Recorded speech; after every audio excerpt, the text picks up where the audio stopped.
Hi, everybody. It's episode 339 of PodQuest. Yay. It's Wednesday, February 17th, 2021. I am Chris. With me is Richie. Hi, I'm here. And So is Chase. his barking dog. Yeah. It's all right. Mine do that sometimes, too. He barks for no reason anymore. I mean, that's dogs. In their head, they have a reason. Yeah, I'm sure. I feel like it's so much later than it actually is today. Yeah, I feel you on that, because, like, I've been, like, doing stuff at 5 o'clock, and it's still daylight out, but, like, today, because I didn't leave my house, because I went from watching one computer screen for work to watching another computer screen for the direct, that, like, I didn't move out of my seat until it was nighttime, and now I just feel like it's midnight. Oh, that's a bummer. No, I've moved around a whole bunch today. Just feels like a much later... I don't know, it just feels much later. Yeah, I feel you. Yeah. So there was some news this week, so I guess we'll talk about some news. There's a decent amount of news. Yeah, some of it's actually a little older, because I meant to put it on last week and just, it's slipped my mind. Mm-hmm. So the first thing, I know you don't want to hear about this, some CD Projekt Red stuff happened. I don't know if you saw any of this at all, actually. Last week, I believe it was, they got ransomwared. Yeah, I've heard about this. And it's not that I don't want to hear about it, I just don't really care about Cyberpunk. But you had said a few weeks ago that you didn't want to hear anything else about Cyberpunk. Well, yeah, I mean, Cyberpunk, not CD Projekt Red. Like, this is shitty what's happening with CD Projekt Red. Like, yeah. This is shitty what people are doing. Yeah, so they got hit with ransomware. It looks like it was February 9th, so I believe that was last Tuesday. Mm-hmm. They released, like, a statement right afterwards, basically, that they were not going to be negotiating with the people that did it. They're not sure how it happened. They're investigating it. They've contacted, like, the government that's in, like, the government agencies responsible for that sort of stuff, as well as, like, an IT forensic company to help them try and get things cleared up. Yeah. One of the things that was kind of getting to me about this whole thing, a lot of people online were having the hot take that this was fake because of the note that is left on the computer. So I don't know how much you know about ransomware. Generally, when it happens, it encrypts all of your files, but they usually leave text files in every folder that has something encrypted. Yeah. And it's usually named something like readme or gotya or like something shitty. And it has instructions. Well, it has what happened to you, as well as instructions on how to contact the people that did it to pay them off to get the decryption key. Yeah. So a lot of people were claiming this was fake because of how badly formatted, spelled, grammar, all that stuff the note was. Being in IT, I've seen a bunch of these.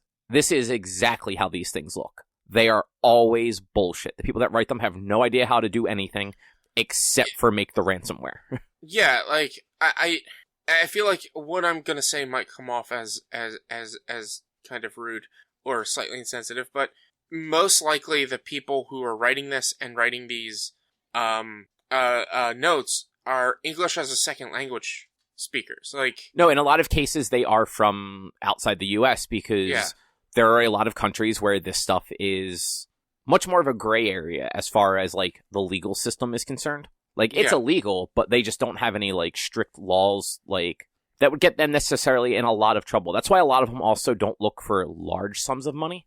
Because a lot of countries have, like, a cutoff. It's like, if you don't take more than $20,000, we can't try you. Yeah, which, that's bonkers. Yeah. But it's, the reason it's poorly written is because somebody, like, either wrote it in their language and then Google translated it, or just wrote it the way their language would have written it in English. Yeah, exactly. And in a lot of cases, well, I'm sorry, not in a lot of cases. So a lot of what I was seeing were people going like, well, if they're smart enough to write this encryption stuff and get access to it, I'm sure they're smart enough to write a more legible letter. And like you just said, like, English isn't their first language. Like, this is how those things are worded. And also, like, writing the software is a different language than English. I'm smart enough, kind of, to speak English, but I'm not smart enough to speak American Sign Language. Like, that's true. They're two different languages. I can't write this code, but I can speak English and write English. Like, they're two languages. Yeah, no, It's exactly. different. It's totally different. So just so everyone is on the same page here, the notepad that was left, at least what they showed, what CD Projekt showed, it said, "Hello, CD Projekt. You have been epically pwned. We have dumped full copies of the source codes from your Perforce server in Cyberpunk 2077, Witcher 3, Gwent, and the unreleased version of Witcher 3. We have also dumped all of your documents relating to accounting, administration, legal, HR, investor relations, and more. Also, we have encrypted all of your servers, but we understand that you can most likely recover from backup. If we will not come to an agreement, then your source code will be sold or leaked online, and your documents will be sent to our contacts in gaming journalism. Your public image will go down the shitter even more than people will see how you shitty your company functions." Yeah, no, I read that as it's written. Yeah. Investors will lose trust in your company, and the stock will dive even lower. You have 48 hours to contact us. And then odds are below this was, like, the method of contact that they wanted them to use. Yeah. But, like, that's right on par with a lot of these ransomware things. Yeah. And, I mean, honestly, like, not that... So, this is not obviously all CJ Project's fault, but, like, if they were able to get hit with a ransomware that got access to all of the source code for games, and also to their accounting, admin, legal, HR, and all that stuff, that means their network is set up like fucking shit. Yeah. And they did this to themselves in a way. Because generally, the way that a lot of that ransomware stuff works, like, people very rarely, like, it's not like in TV where somebody, like, hacks into a server and suddenly has access to somebody's server. Somebody has to give that access. It's usually unintended, with malware. Like, yeah, they'll send an email with an attachment that some unknowing person will save, or they'll send a phishing email with a link that they'll click that will then download something. Like, that's how people get this stuff. It's not like it's not the movies and TV where, like, these guys just were on the servers just doing all sorts of fun stuff because they found a backdoor into it. Yeah, it's not like Swordfish where you have to make a cube-based coding system to create the worm so that you can go in. No, it's not that. Like, it's... Yeah, like, they can't get access to the server unless somebody tells them basically where the server is. Like, there's not a way for them to just know what all the IP addresses are of the stuff to get access to them. Yeah. I mean, you can guess, but if their network's set up correctly, it's not a 192.168.1 network. I would fucking hope. I mean, you would hope, but yeah, like, we just had a client that, back in, well, they weren't a client when they got hit with it. They're a client now, that got hit with ransomware back in the spring, and their network was set up like shit because the guy that was in charge of their IT was 102 and didn't keep up with anything and didn't secure anything, and their entire infrastructure got, encrypted, and they had no backups. Yeah. Well, they had some limited backups, but not much. So, like, they ended up having to pay to decrypt things, and then hope that the people that encrypted it were above board enough to actually give them a real decryption key. Yeah. Because, like, that's the thing. Like, not all of these people actually give you real decryption keys. They get the money, and then they disappear. Yeah. They'll give you a fake decryption key, if anything. Yeah, that sounds about right. If you're going to do something shady like this, you're going to be even more shady and not actually give back. Well, so the big one from a few years ago, like the first really big one, I believe it was WannaCry, because it made you want to cry. Theirs was as above board as something shitty like that could be. They basically had, like, a call center wherever they were with a bunch of people available to answer the phone and help you decrypt your files once you showed them, like, proof of payment. Wow. Yeah. Most of them don't do that. No, not at all.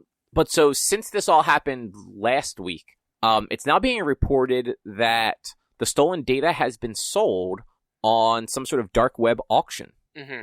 I did read that as well. Yeah, so nothing's confirmed by anybody. But it looks like, where did the price go in here? It looks like it may have been upwards of $7 million for all of that data. Mm-hmm. I guess it's a threat intelligence analyst at Kella, which Kella is something important. I just don't remember what. Kella is like some sort of digital. It's a dark web monitoring organization, according to this IGN article. Mm-hmm.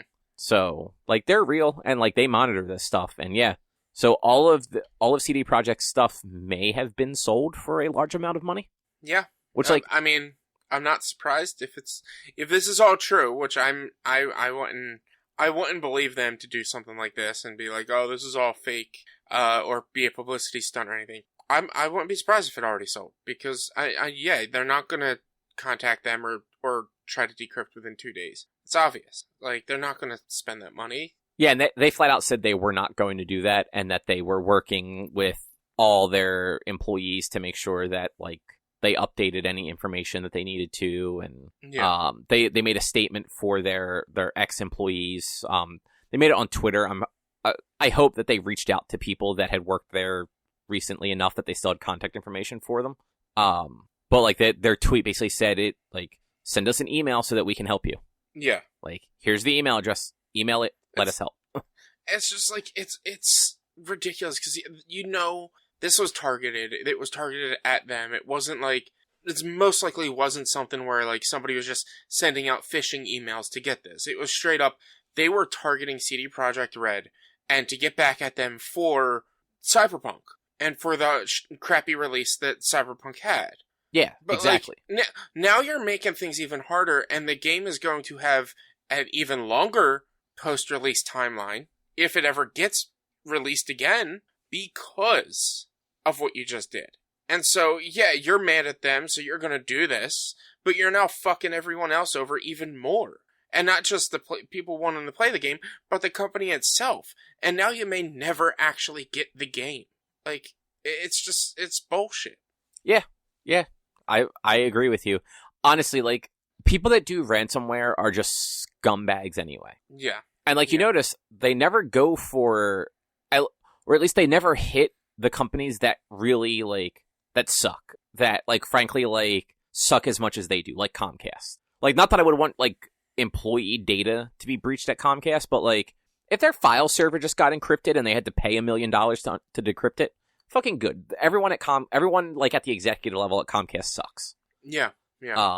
But it's always, like, smaller organizations that definitely just don't have the infrastructure to, like, be prepared for every possible scenario. Yeah, exactly. So yeah, that really sucks. Hopefully, like, they can get everything kind of, like, back up and running quickly enough. Cause like the ransomware people said, like, they will hopefully have backups of everything and can at least undo the actual encryption process. Mm-hmm. And hopefully their backups are recent. Like, hopefully they make, regular backups of everything. Like nightly backups of all their servers and everything, and all of their users back up to either a server or, like, a OneDrive or something like that. Yeah. And then hopefully after that, they do some cybersecurity training because they apparently fucking need it. Oh yeah, they definitely need that. They definitely need that. Next up is another little bit of a dour one. EA apparently it was last week, but this was another one that I missed. They're going to be deciding the future of Anthem. Remember Anthem? Well, yeah, the servers recently went offline. Within the past 2 weeks, I think. So, like, I'm not surprised that at this point they're going to be deciding the future of it, like, shortly. To, like, decide if they do want to actually try to make it work or not. Yeah, I'm actually just double checking that nothing major has come out since the initial news kind of broke. So Jason Schreier over at Bloomberg reported that EA was going to be holding some sort of board meeting or some sort of, like, high level meeting during the week of February 8th, so last week, to determine the future of the game. He later remarked that he thought it was going to take him a little while longer than just that meeting to really decide, like, what would happen. The report, though, is that EA is going to examine the current state of Anthem Next, which is, like, the name that it was given, kind of the way, like, No Man's Sky or Final Fantasy 14 kind of got, like, a rebranding after it. Yeah, so, Final Fantasy 14 was originally just Final Fantasy 14, and then the version that actually worked was called A Realm Reborn. Yeah, and I know No Man's Sky had a similar sort of, like, side branding to go along with, like, its update after its initial launch. Well, yeah, I mean, every time they release an update, they add, like, a different new, like, branding. That's true. But you remember what I'm talking about, like the first big one that kind of set them back on trajectory. Yeah, I don't remember what it was, but I do. Neither do I.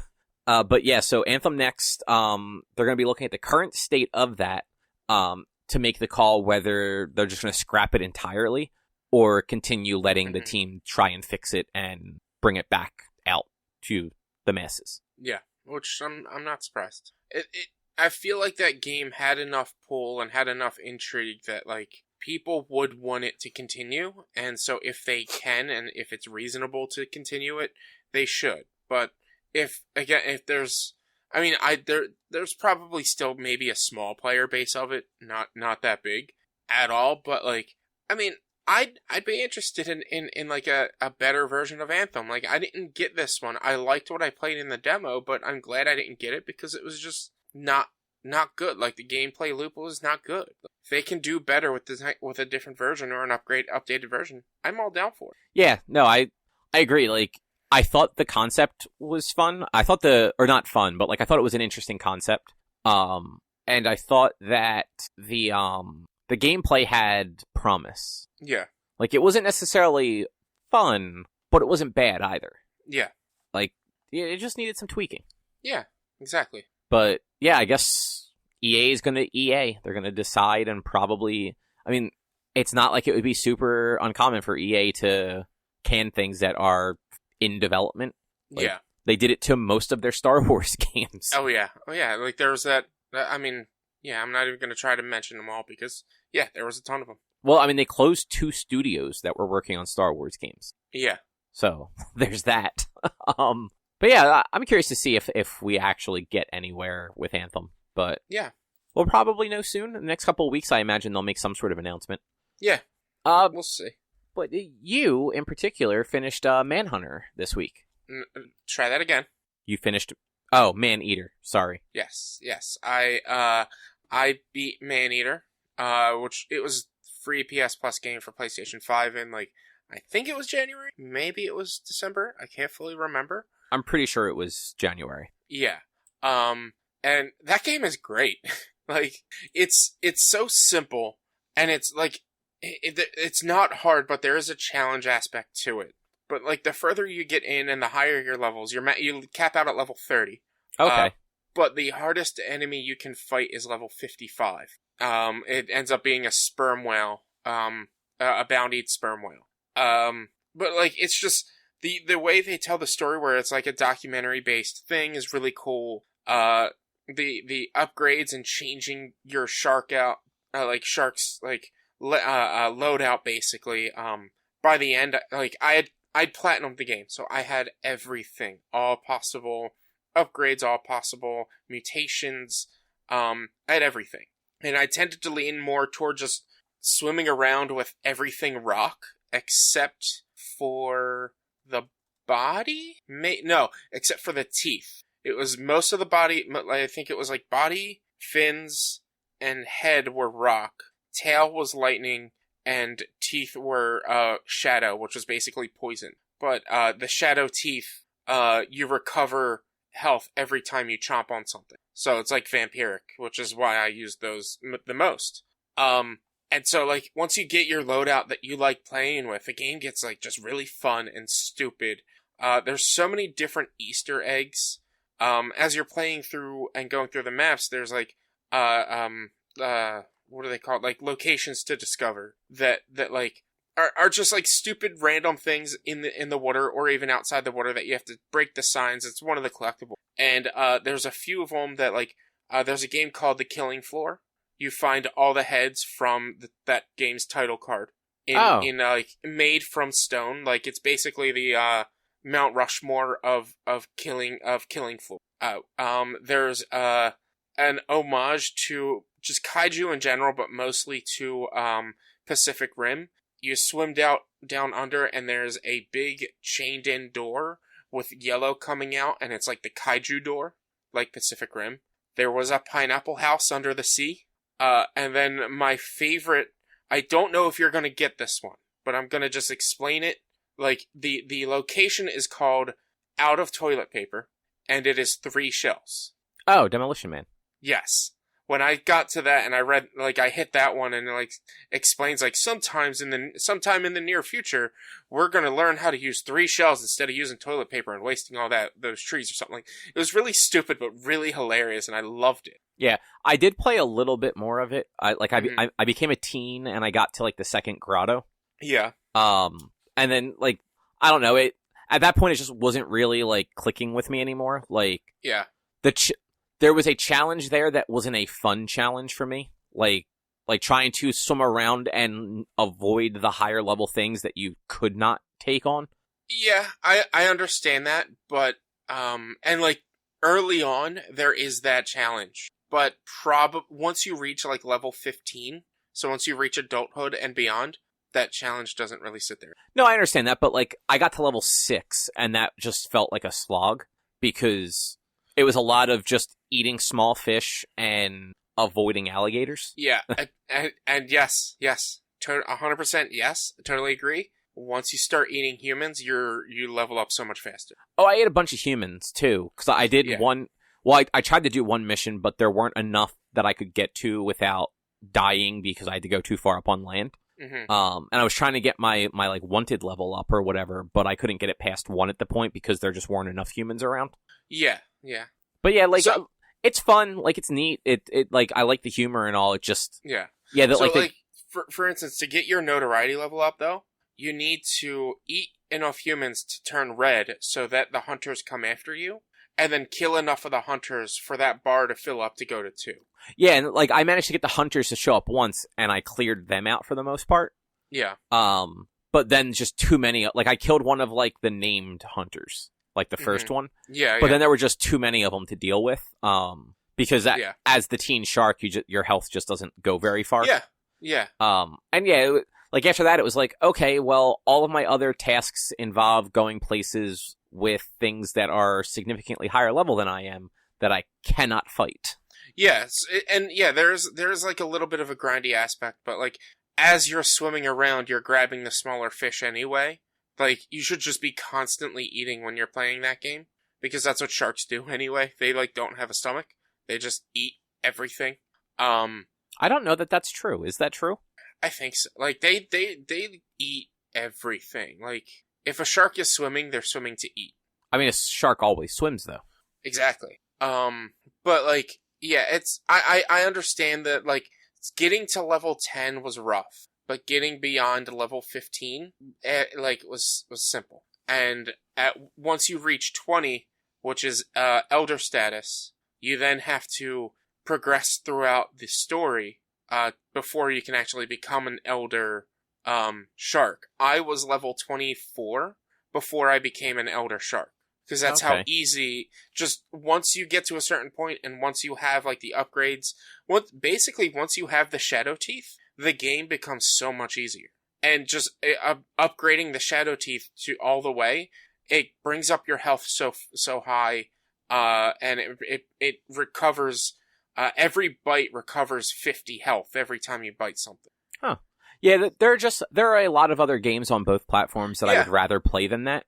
So it was one of those, it's like, I went back to it, I played like I said, I got to teen, and I'm just like, yeah, I'm not really having any fun with this, so I'm gonna put this away. No, I did enjoy that Chris Parnell is definitely the narrator.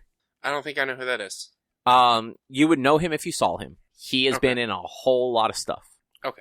But yeah, like, it's definitely not a game for everyone, and the controls are a little rough to get used to.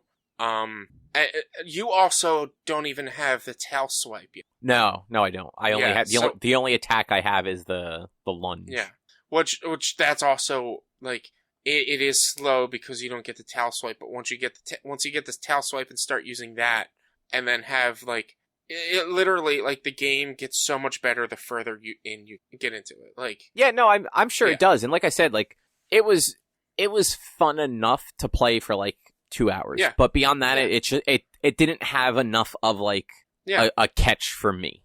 Yeah, and like I'm sure if you could go back to it in a couple of weeks, or like if you have an hour to kill just to do a couple of quick missions or whatever, just jump right into it, eat a little bit, and once you can easily, the game is like 10 hours long, 10 to 12 hours long. It's not long at all.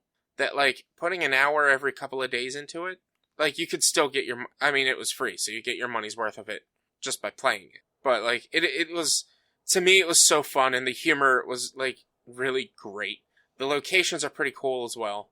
Yeah, it definitely it has some charm to it, and I think that there are plenty of people out there that would really enjoy it, that should play it. I don't know that I'm ever going to go back to it. Yeah. I'm hoping they do, like, some sort of, like, DLC or something, because that's the one thing I wasn't too happy with, was that, like, I thought I'd be able to be different kinds of sharks with my mutations, but no, you're just a bull shark with different kinds of, like I said, I used the bone skin. So, like, I looked like a bull shark, but I had, like, bones protruding out of my body and stuff that gave me more defense. Okay. Or like, I was the bioelectric tail. So I had, like, bioelectricity like, around my tail, and whenever I would do my tail attack, it would shoot a whip of, or shoot a slash of electricity at the enemies, and if I hit them enough, they would be paralyzed or stunned. Or, like, if I used the shadow tail, it'd be darker, and I was throwing basically poison at the enemy. Yeah, I don't know that. So that game came out almost a year ago. Mm-hmm. So I'm not sure if it would get any DLC at this point. I feel like they might be working on DLC, but I think they're also a smaller company. Actually, no, because I think it's the company that did do Killing Floor and stuff. I can tell you in just a second. Tripwire Interactive. Yeah, they did do Killing Floor. Yeah, so Killing Floor, like, Killing Floor 2, a couple other games I've never really heard of, and this. Yeah. So, like, I mean, I don't know what they're working on since May 22nd of 2020 when this came out, but it is definitely a fun game, and it's if you had the PS5 when it was free, it's worth that. Or it's probably worth the purchase on any other service. If you're just looking for a dumb, stupid, fun, weird RPG, that's definitely a game for you. Yeah, that sounds about right for it. Yeah. So this next one's a little odd. I don't know if you know anything about this. The game 6 Days in Fallujah has been uncanceled after over a decade. I have no idea what this is. So the Battle of Fallujah was from the Iraqi War in 2004. Mm-hmm. So this game is set during 6 particular days in what is called the Second Battle of Fallujah, which happened between November 7th, 2004 and December 23rd, 2004. Okay. It was US and I want to say UK and some of the Iraqi soldiers trying to retake this city from Al-Qaeda and insurgents and all that sort of stuff. Yeah. It was originally in development and announced in 2009, which wasn't even 5 years after the actual battle happened. And it kind of got quietly canceled. Mm-hmm. So the game was originally... sorry, my notes are kind of all over the place for this because the way the article I read was written. The game was originally in development by Atomic Games, which has since closed after this game was canceled. It was originally going to be published by Konami, but they pulled out after the game started receiving heavy criticism from veterans and anti-war groups because of its setting in the real world with modern battles and all that stuff. Because apparently World War II and Vietnam and stuff like that, totally fine to make video games with. I mean, I think it's not as much those games are fine. I think it's only fine for, like, World War II and everything because it's not specific enough. Whereas the way it seems with how accurate they were trying to get, it's a little too specific. So that all that accuracy stuff is based that's in the notes is based on the version that's now in development again. Okay. I don't know how accurate they're trying to be in 2009, and frankly, like, it was 2009. Like, technology wasn't where it's at now. No. But yeah, so right now the game is set to be released on PC and consoles later this year. They started redeveloping it apparently in 2016, and it only just now got announced. It's Highwire Games, which is it was founded by Halo's former lead designer. Okay. So they're trying to be as accurate as they can be. The campaign depicts 6 days of a conflict as experienced by U.S. Marines as they attempted to recapture Fallujah from Al-Qaeda. So, yeah, that's what I was saying before. Reports say that the team interviewed 100 Marines, soldiers, Iraqi civilians, and such to ensure as much authenticity as they could. And Highwire is saying that they've developed unique technologies and mechanics to replicate the uncertainty and tactics of modern combat in a way other games do not. So maybe I'm going to go opposite. Maybe the reason they canceled it is because they were trying to go too off the cuff and not accurate enough, and just trying to cash in on something like that. I mean, it's possible. But it's also, it was a game that was being developed 5 years, give or take, after the event happened. So, like, that was kind of a little too soon, in my opinion. I mean, it definitely seems too soon, but also, so for what it's worth, there were, 4 different movies based in and around, the Iraqi war and, the 5 or so years after it that have come out in the last decade.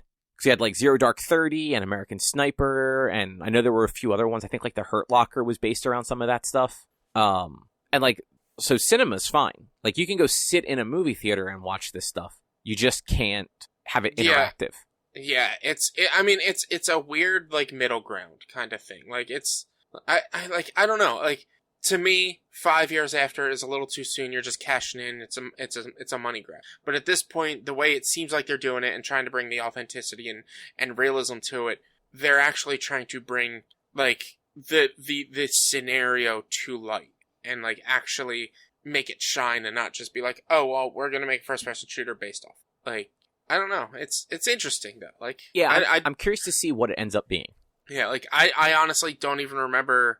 I don't remember the Battle of Fallujah. I was, 2004. I was sophomore in high school, or maybe I was a freshman. So this would have been you would have been a sophomore. I would have been a sophomore. So I was a sophomore in high school. I didn't have any current events classes, so we didn't really study that.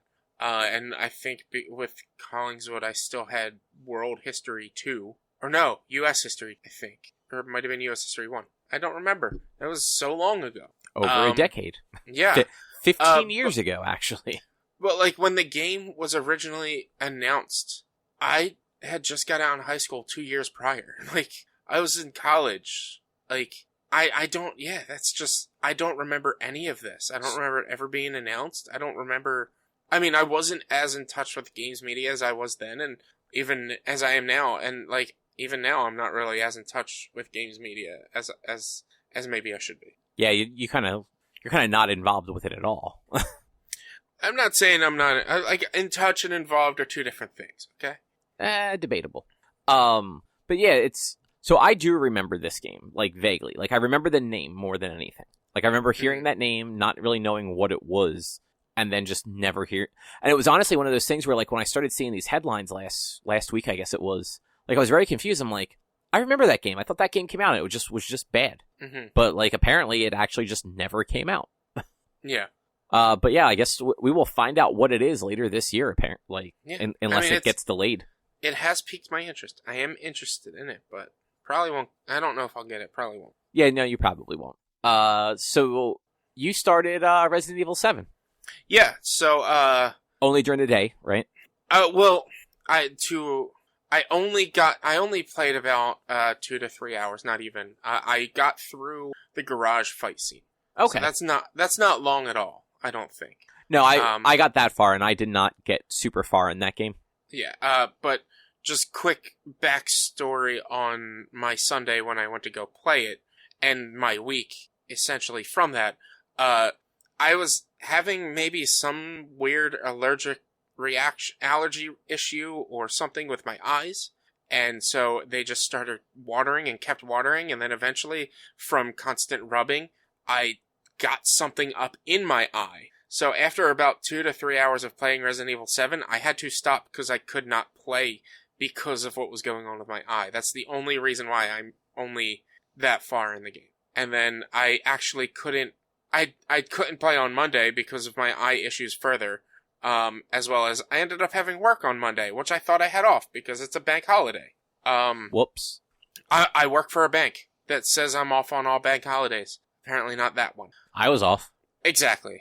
I work like, it made no sense for me to be working, because also, yesterday, we get an email, oh yeah, this report didn't get pulled because the people that do that work weren't in the day before because it was a bank holiday and the banks are closed. So, the report didn't get pulled, so we don't have any work. So we sat around with no work most of Tuesday, just doing busy work.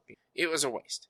But anyway, yeah, I jumped into Resident Evil 7. I made it through the garage fight. The game is good, but I don't really know how I feel about it. And I don't know if that makes sense. It does not.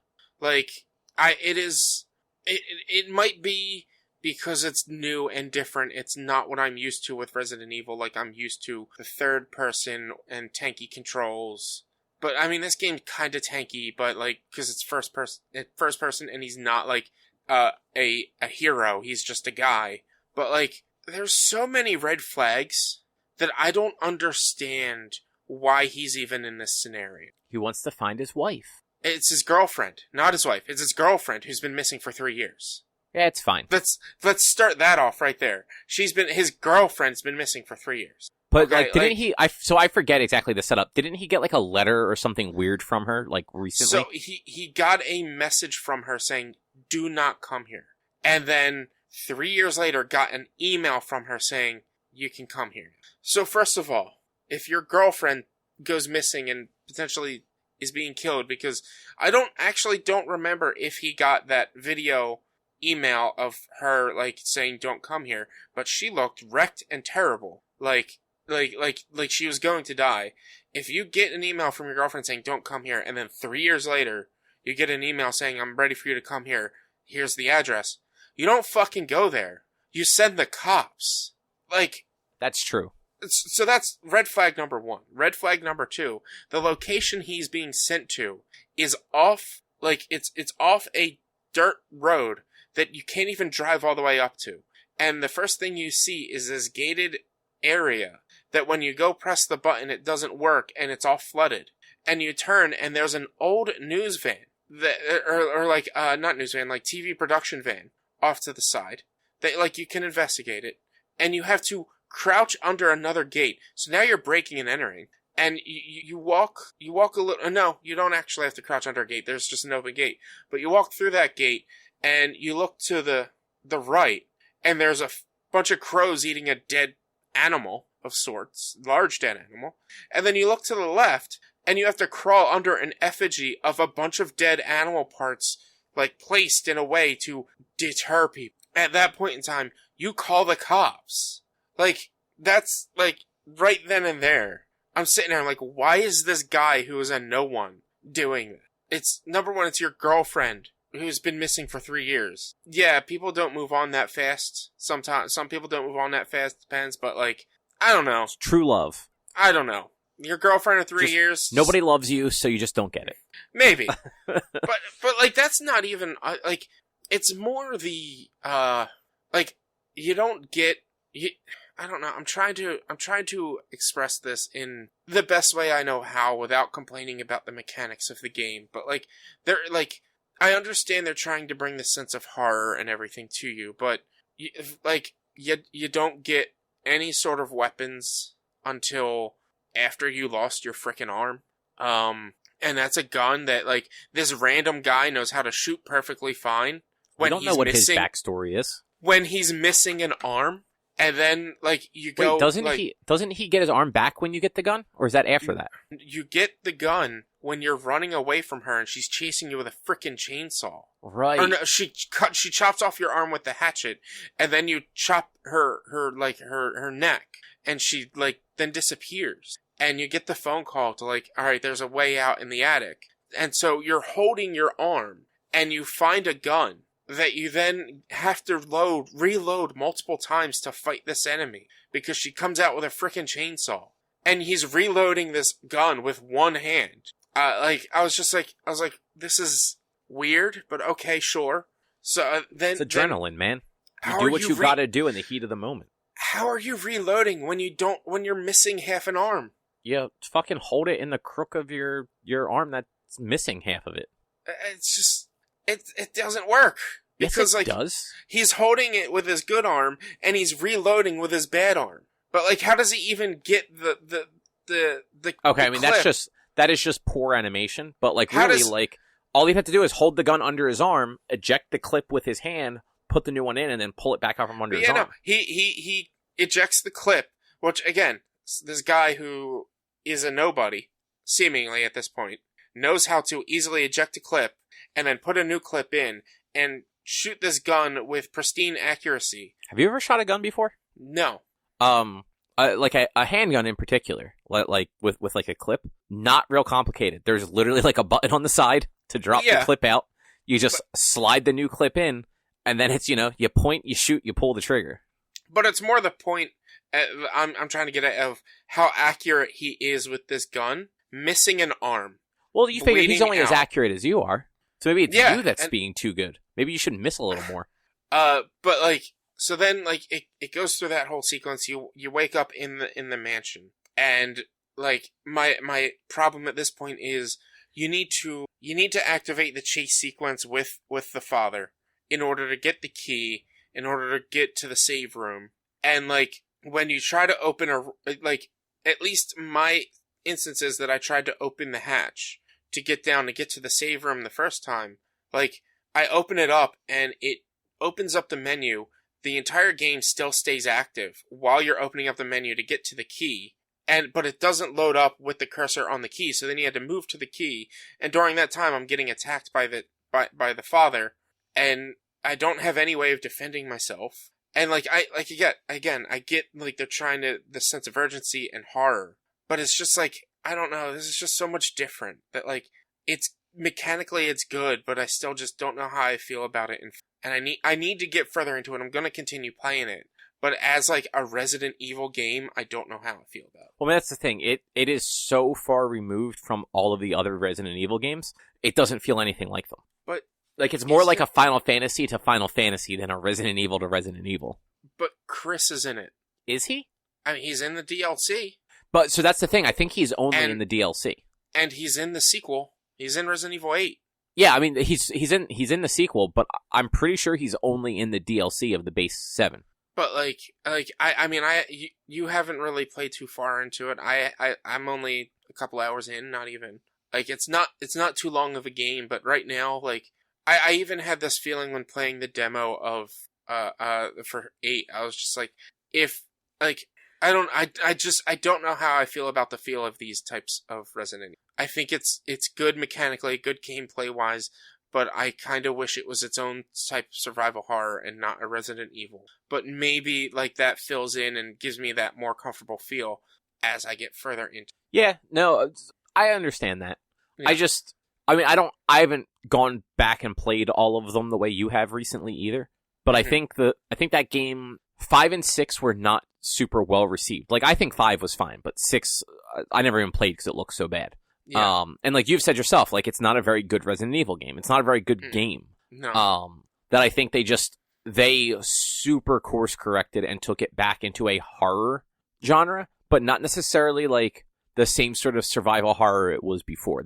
I think they were trying to do more of a modern horror, which is a lot of the like weird, creepy, not really sure what's going on sense that you find in like the Conjuring movies or the what are those other fucking movies? Sinister or something like that? Yeah.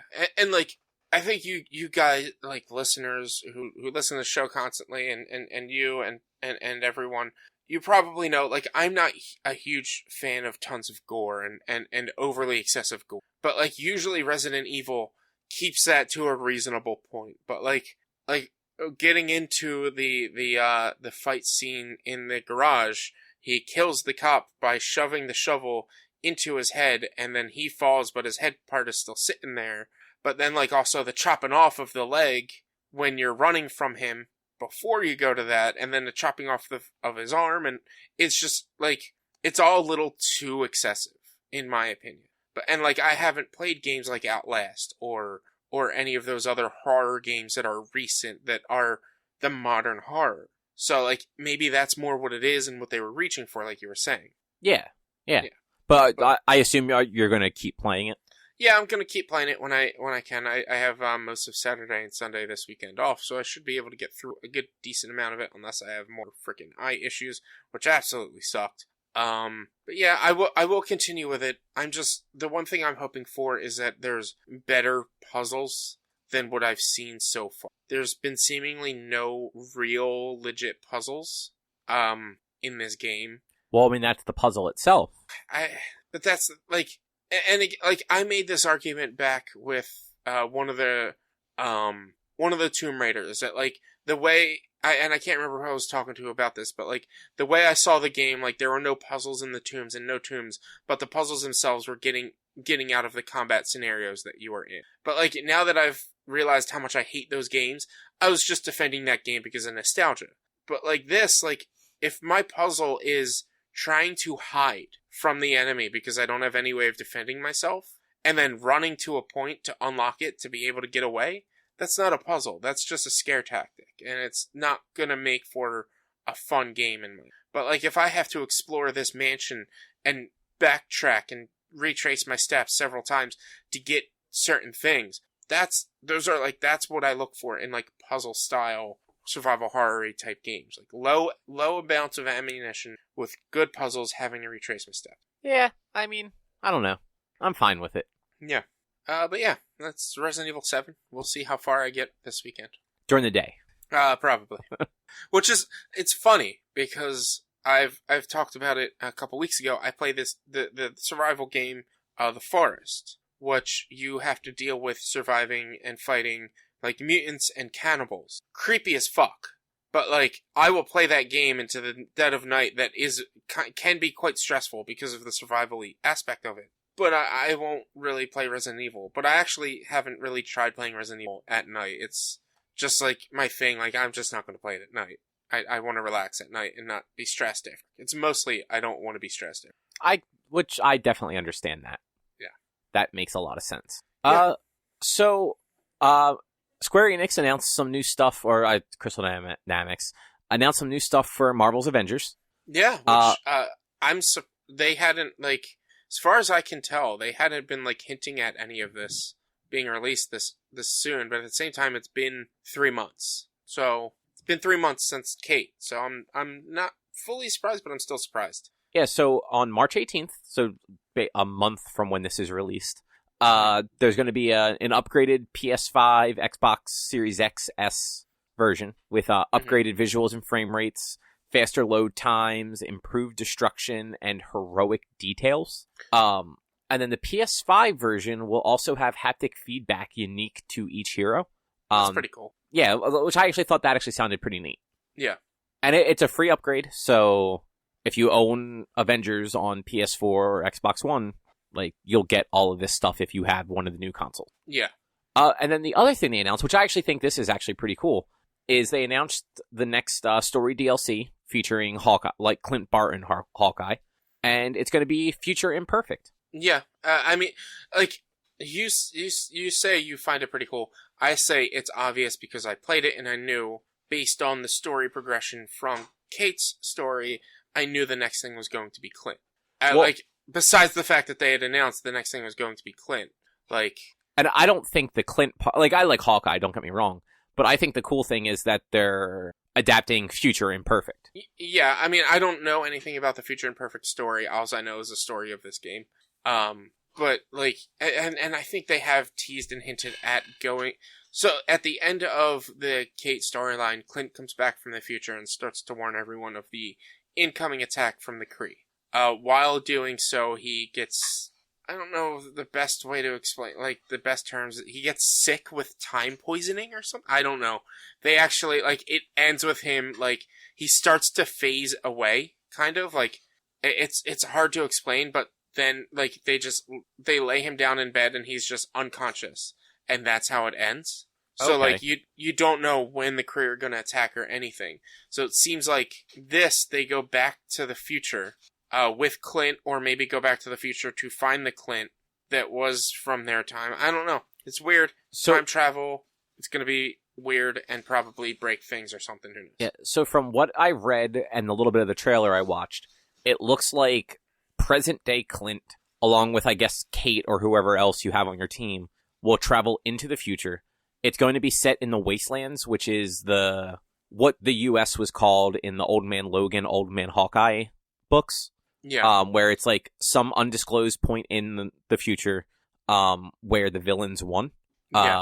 They basically, like, the villains finally figured it out. They teamed up and murdered all of the heroes, and like they thought it through. Like, the whole present, like the whole story for Old Man Logan was Mysterio made Logan think that all of the X-Men were villains. Yeah. And he killed all of the X-Men himself. Yeah. Which, that's such a good storyline. Yeah. And then, so in this, this wasn't the story from the comics, but Old Man Hawkeye that's going to show up in the game apparently retired or quit or something like that prior to the Kree invasion.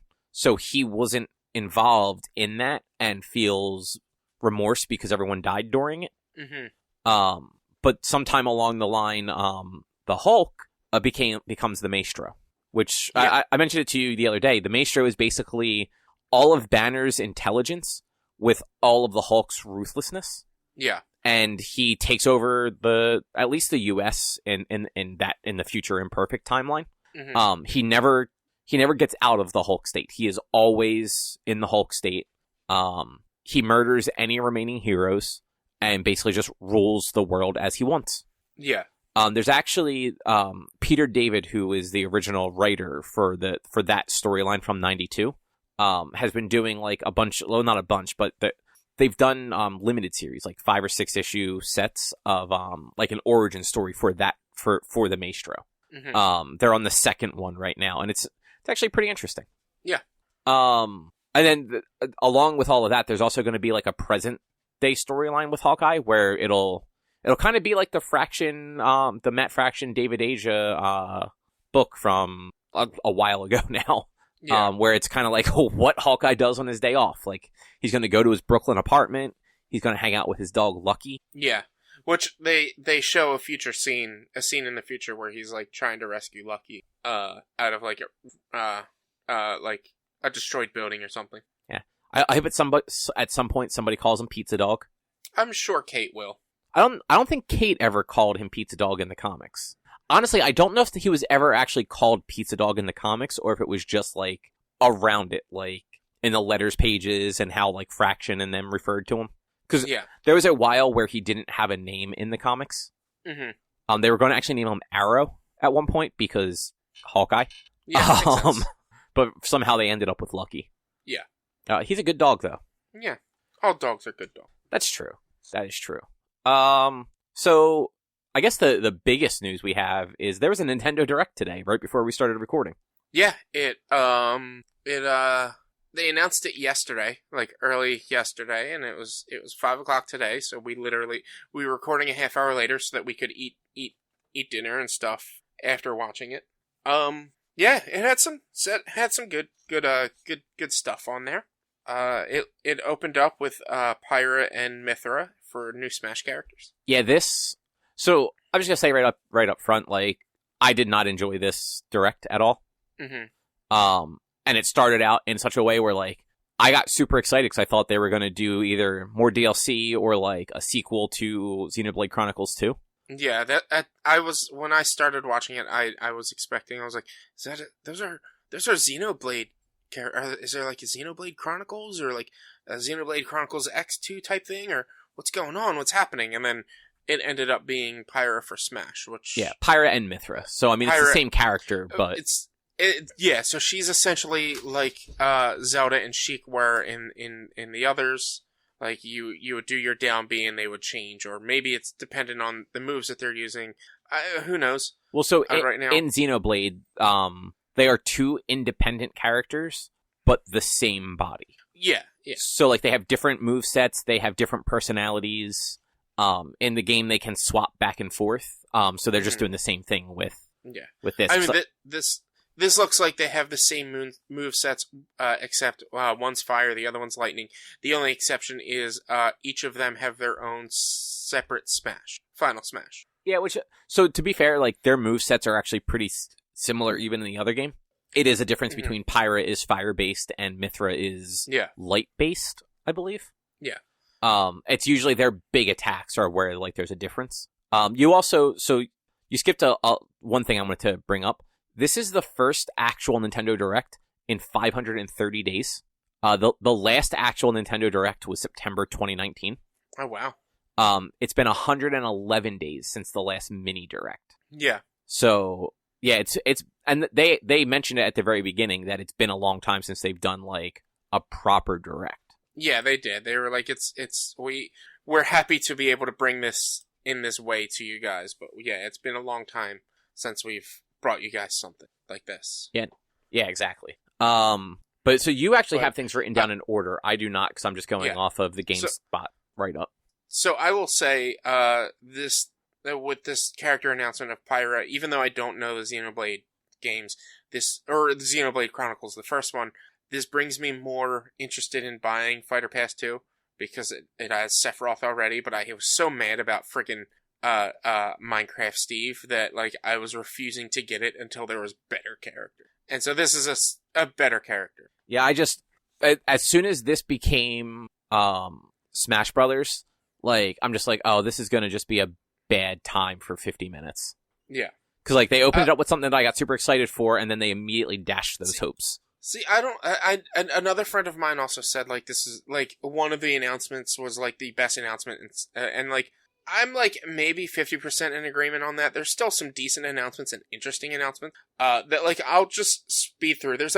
I have, 24 different titles, like, but, like, they did do, like, 2 montages that I didn't fully list what they were. Yeah, there are quite a few things that there's not really a whole lot to say about, but yeah, just read them off since you have them written down. So Piera and Mithra for Smash. Fall Guys is on Switch in the summer. Outer Wilds comes to Switch in the summer. Which that game's super cool. Like, if you've never, you like survival games and stuff like that. Yeah. I would say depending on, like, what you're in the mood for when it launches, check that out, because it is actually super cool. I've been interested in it. I just never gotten it. This one I think you might be more interested in than me, but, like, if you're interested in the Phoenix Wright saga in general, the Famicom Detective Club, there's 2 games. It's like a collection from, I guess, original NES. I don't really know. I've never heard of these things, but it's the first time they're being released in the United States. And they're, like, detective, like Phoenix Wright-esque type narrative games. It seemed like. Yeah, so they're from the 80s. The first one, it was actually the disc system is what it was released for. Like the floppy disk system for the Famicom. Yeah. It was originally released in 88, and the sequel. Oh wow. So the first one was April of 88, and the second one was June of 88. So they probably weren't super hard to make. The game was ported to Game Boy Advance in 2004, the Wii Virtual Console in 2007, and the Wii U Virtual Console in 2014. Yeah. But it's never been outside of Japan by the look of it. Yeah. Yeah. That's what they said. It's the first time in the US. So that's interesting. I feel like you might be interested in that. There's Samurai Warriors 5. I've never really played Samurai Warriors games. It's a Musou game. If you like them, you'll probably like it. This I was a little bit more interested in. Legend of Mana Remaster. Which Legend of Mana I really enjoyed back in the day. Wasn't this announced a while ago? I don't know. I think it was the Saga stuff that was announced. Well, I don't remember Legend of Mana being previously announced. But majority of these titles that they had, with the exception of one of them, are summer or Christmas, or summer or holiday this year. Yeah, so the majority of it was supposed to be things in the first half of 2021. Yeah. Like, that's what their announcement called it. Yeah. So Legend of Mana, which, like, I'm excited about. I'll probably get that.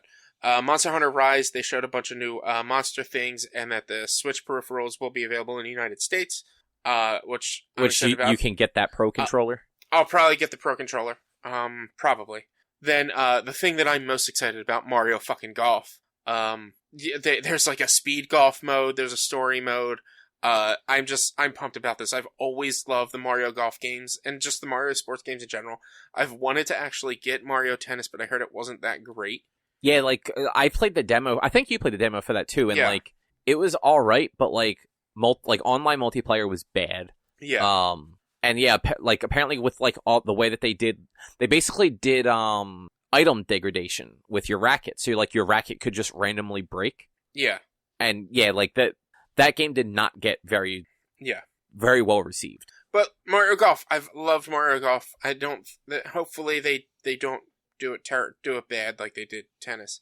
But like I said, there's like this speed golf mode, which is interesting. Like which has always been an idea of a game that I've wanted to try to like put together, but like that's super fucking dangerous. So it's not a good idea to do that in real life. Then they had a quick old game or old announcement montage, like Tales from the Borderlands, Capcom Arcade, Stubbs a Zombie, and No More Heroes 3. So so No More Heroes 3 is actually a brand new game. It's a new game, but they previously announced it. Oh, okay, sorry. The way you said that, I misunderstood.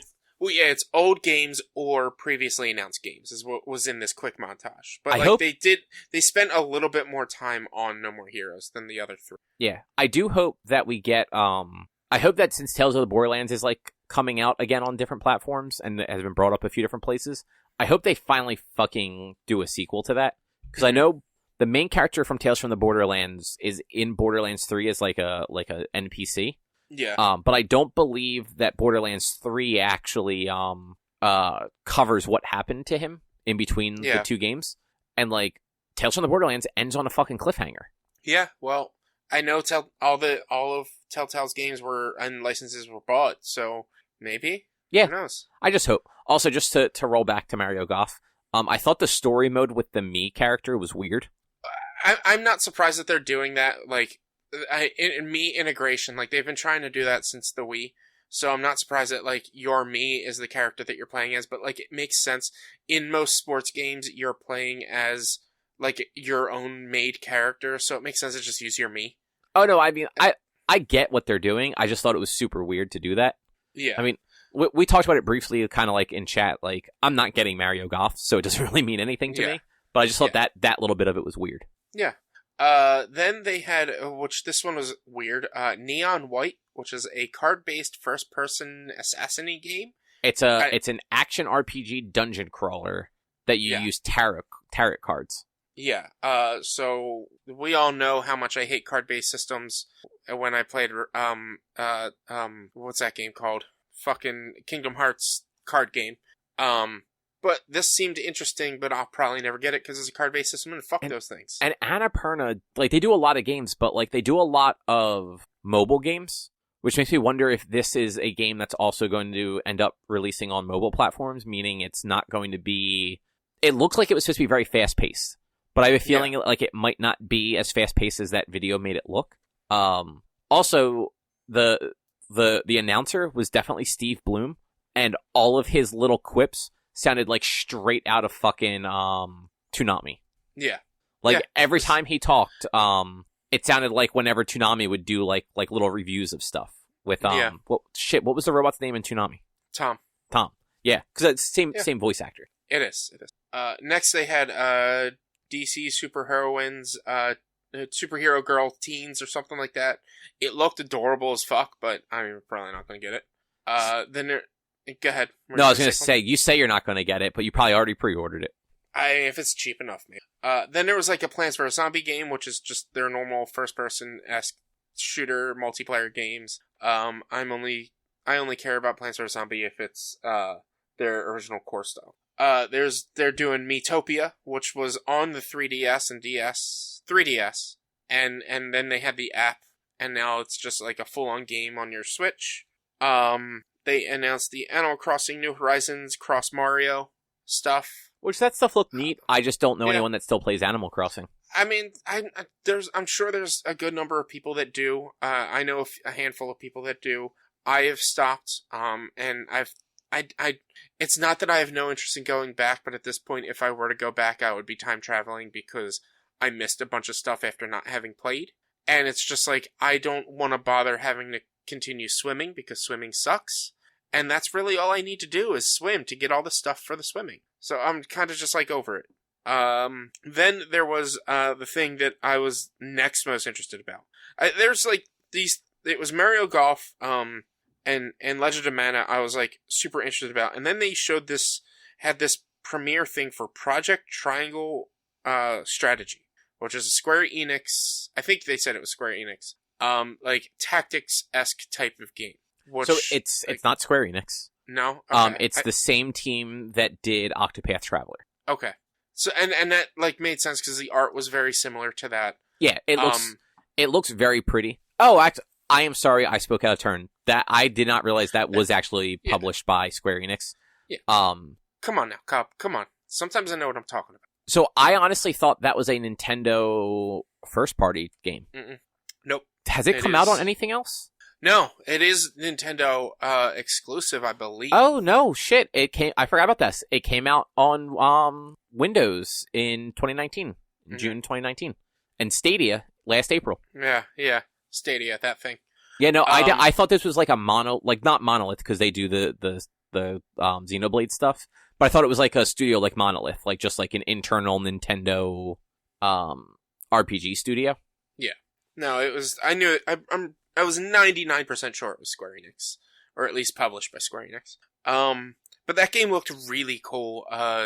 There's a demo out available for it. It should be available now. It was available as soon as the thing ended, so I'll probably play it and talk about it next week. And we told Drew to look into it, so hopefully he'll talk about it next week as well, because he loves those tactics. So my concern with that, I think it looks super cool. It's got like you were saying, it's got the same art style, like that, like real pretty, like hand painted backgrounds with like the pixely character sprites. Yeah. As Octopath Traveler.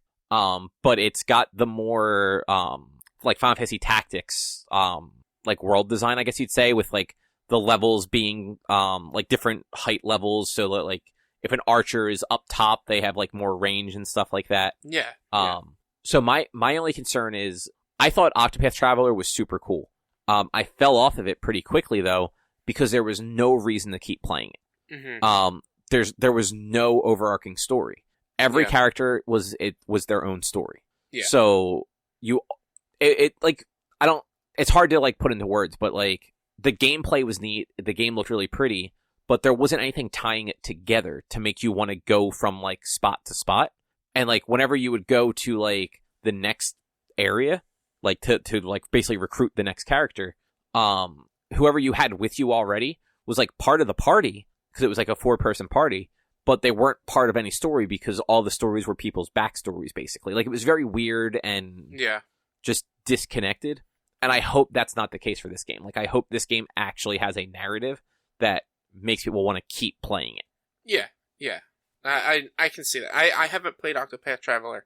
I only played a little bit of the demo when that was available 5-6 years ago, whatever it was. Like, obviously not that. It was 2018, which I thought that game came out a little longer ago too. But like I've always been interested in it, but hearing that from you and from other people, where it's like it's mostly disjointed, I've like pushed it off because that ends up being one of those longer type games. Yeah, and it's a shame because like if you like turn-based RPGs like that, like the combat was fun. The characters were actually really cool. Like, I liked all of the individual characters. They just there was nothing that actually tied them together. Like every character was just its own thing, and whoever you happen to have with you when you did their story beat were just the other people in your party. Like, they had no relevance to the actual narrative. This game at least looks like there's like an overarching like Final Fantasy Tactics-esque political narrative going on. Octopath looks like that too, though. Yeah. That's why I said, like, I want to see more of this. Because it looks cool, and I really did like the way Octopath was, like, set up, like mechanically and artistically. It's just there wasn't enough there to keep me, like, enthralled for 30 hours or however long the game is. I can get that. Next up was just a title card for Star Wars Hunters. Yeah, well, they say it's a free-to-play competitive shooter. So... Okay. And it takes place between episodes 6 and 7. Okay. I must have missed that when they explained that, or I must have not seen it when they were saying that. But, I mean, I was intrigued because it's Star Wars and bounty hunters. Like, there's so much of that universe that could be explored beyond Jedi that I'm intrigued whenever they try to do. God, stop hating Jedi. They did nothing to you. They did everything. Next up, we had Knockout City, which looked like arms crossed with hot potato, just minus the long arms. I don't know. I don't know what to think about that game, but it was weird and interesting. Then they had the World's End Club. So which... I said it that way in my head the first time too, and that's how I heard them say it. I thought this was like part of The World Ends With You, but it's not. Yeah, that's what I like when I read it World Ends Club and not World's End Club. Yeah, it's apparently it's an iOS game that's just getting like a Switch like enhanced port. Yeah. I'm not really like too thrilled or enthused or whatever about it. It's just like whatever. Switch, I assume Switch is the only one getting this, so it's kind of a Switch exclusive maybe. Switch is getting a physical edition of Hades. It comes with an art book, a digital download for the soundtrack, which is worth it. It's only on Switch and PC. True. So, I thought it was on other stuff. No, at least not right now. But it comes with an art book, digital download of the music, and the game itself. Which, I mean, and it's in a couple of months it's coming out. If you haven't gotten that game, like I will literally say, if you have not gotten that game, just wait for this because that is such a good deal. Yeah, that is actually a cool thing. Because like the music is really good. Like music for all of their games has always been really good. And then getting the art book because the art is really good as well. So it kind of makes me upset that I bought it because now I'm like I kind of want that. As much as I'm not like 100% thrilled about the game, I still enjoyed it enough to like want the art book and want the soundtrack. Yeah, I can understand that. Then there's only a handful more. They announced a Ninja Gaiden collection for the first for the 3 Ninja Gaiden games. I believe so it was Ninja Gaiden Sigma, Sigma 2, and 3 Razor's Edge, which are all enhanced ports of their original games that includes all DLC. Yeah. We got a quick look at Age of Calamity DLC. Which I'm sure you were just thrilled to get more fucking Age of Calamity. I like the game ended up not being what I wanted it to be, so I'm not really thrilled with anything further beyond that. And it was like a whole like expansion pass. Like they have a whole bunch of stuff planned for it. Some of the stuff was just like new weapons for Link, and I'm like, come on, guys, like give us like more than that. Like I'll have to wait and see what it actually was. It was just like a quick screenshot of everything coming, and I didn't get to like read it because it was that fast. So it's an expansion pass. You will get access to new characters, costumes, weapons, and locations to travel to that have new challenges. The first major content update will launch sometime in June, with the next one coming in November. Yeah, the game was fun enough to where I did everything I had to do to get to the end and beat it. But like I'm over it just because it wasn't what I was expecting. Still a great game and still fun, and maybe eventually I might go back to it and just play around more with it, but I got my fill of it at 50 hours. Or 40 hours. I can get that. Then they had another quick montage. They showed Bravely Default 2 and like 1 or 2 others I can't really remember. And then they faked us all out with the creator or director of Breath of the Wild and Legend of Zelda. That was such a bullshit announcement. You probably think I'm here to talk about Breath of the Wild too, but I'm not. Fuck everybody. Yeah, they faked us all out by having him out, but immediately said, I am not here to talk about Breath of the Wild. We're working on that. It is coming. We'll have more information in the future. No, instead, here's a remake of the game that everybody hates from the mainline Zeldas. That game was really good, actually. It is the least liked of like the mainline Zelda games. Probably because of the motion controls. No, I mean 100%. And I did not like what they were doing with the controls for the port. I understand like they had to do something because of the way the game was made, but I mean, it's better than motion controls. Maybe. But like you use your rights. So the way they did it is Skyward Sword is being an HD version for the Switch. If you have not caught that yet. And so you can play with motion controls, which the Joy-Cons are much better motion controls than the Wii's and Wiimotes and the Wiimote Pluses. But on top of that, they added an ability to be able to play without motion controls because like the Switch Lite and things like, and like people who just don't want to use motion controls, you wouldn't be able to play it otherwise. In order to control the sword, you push the, right stick in the direction that you want to push. So if you want to attack down, you pull the stick down. If you want to attack upwards, you push the stick upwards. Diagonal up, diagonal down, whatever, it's in that direction. Yeah, I am sure people will get used to that, but like inherently that just feels like it's going to be confusing. Because like, you know, like the right stick is what you use for the camera. See, that's the thing. I don't think that's just how it is. I think you have to lock onto the enemy to do it. Well, no, because if you had to lock onto the enemy to do it, then how would you, like, slash grass or pots or bushes or anything like that? You press the normal attacking button. I have a feeling that it's going to be that because... But that's the thing. Like, if that's how it is, then you're right. There is no way to control the camera. And you need to have a way to control the camera. It's a 3D Zelda game. There was no way to control it on the Wii. Like, it was... the Wii was probably, like, the D-pad or something like that. So you'll probably use, like, the bumpers to move the camera? I mean, maybe. I'm not sure. I'd have to see more into it. Zeldas don't usually have, like, Breath of the Wild did because it was, like, modern, but a lot of Zelda games didn't have, like, normal camera movement because they never really had the second, analog stick. Because, like, even, what was the one that came out on GameCube and Wii? Twilight Princess. The Wii didn't have a way to move a camera. Like, you just had the D-pad on the one controller, and the nunchuck had the stick on it. Wouldn't it be you move the Wiimote to the side and it turns the camera in that direction? No, they didn't have... you go to the edge of the camera, you go to the edge of the screen, and it'll turn the camera that way? No, because that game was actually a GameCube game that was ported, so it didn't have crazy motion controls. Yeah, but... Skyward Sword was the one that had all the crazy motion controls. I know that. I'm just saying, like, it probably wasn't easy. No, I'm telling you, you used the D-pad to do it. Like, it was just... So did you ever play Ocarina of Time?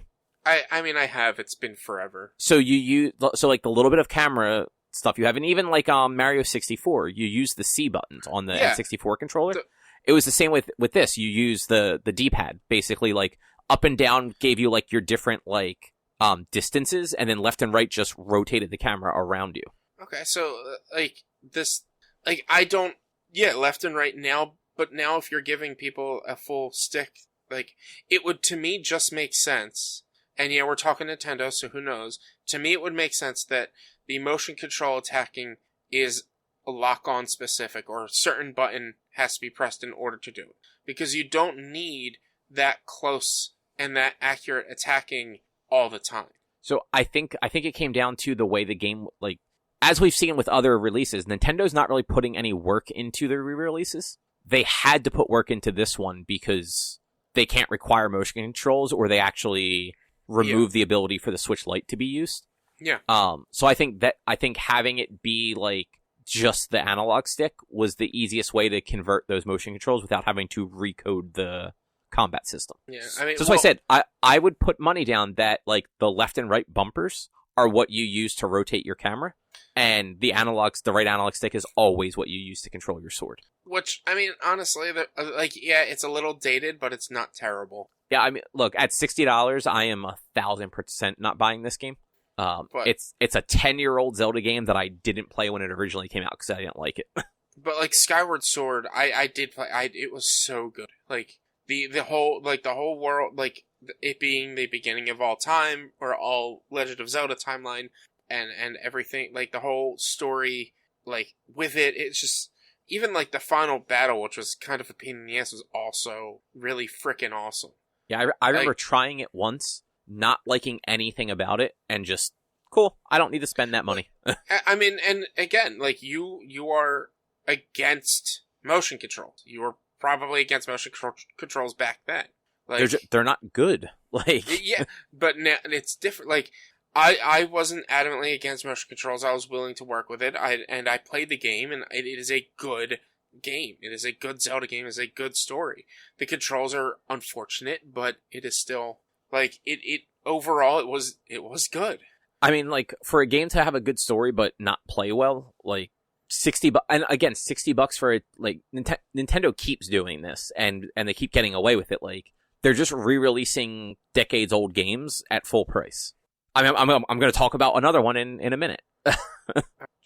I mean, was Wind Waker $60 when it came? It was $40 when Wind Waker came out. No, I meant on the Switch. Okay. Was Wind Waker cheaper? Wind Waker was free at one point. Yeah, didn't it have something weird where, like, if you bought, like, a specific game, you could get Wind Waker for free? Yeah, Wind Waker was free at one.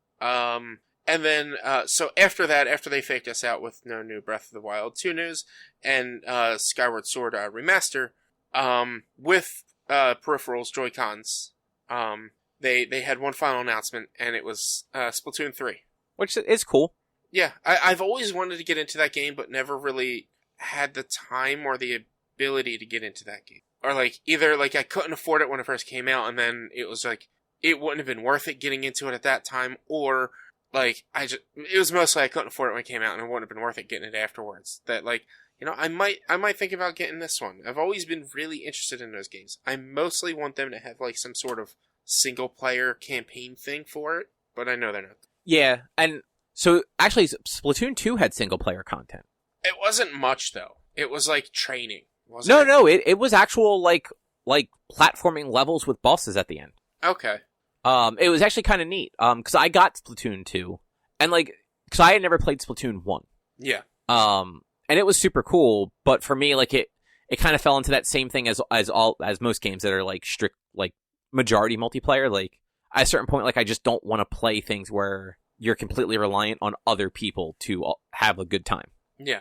Like, because it's all team-based stuff, if your team doesn't know what the fuck they're doing, you're just going to keep losing. Yeah, and that's also my other detractor, is, like, I would want to play this with people I know who have it, and I don't know anybody else who has it, and I'm not social on video games enough to, like, make friends while playing. Exactly, and, like, I don't think you can easily, like, I know you can do, like, party chat, like, with your friends on Switch, like, through the app and everything. I don't know if that works with just, like, lobbies, does it?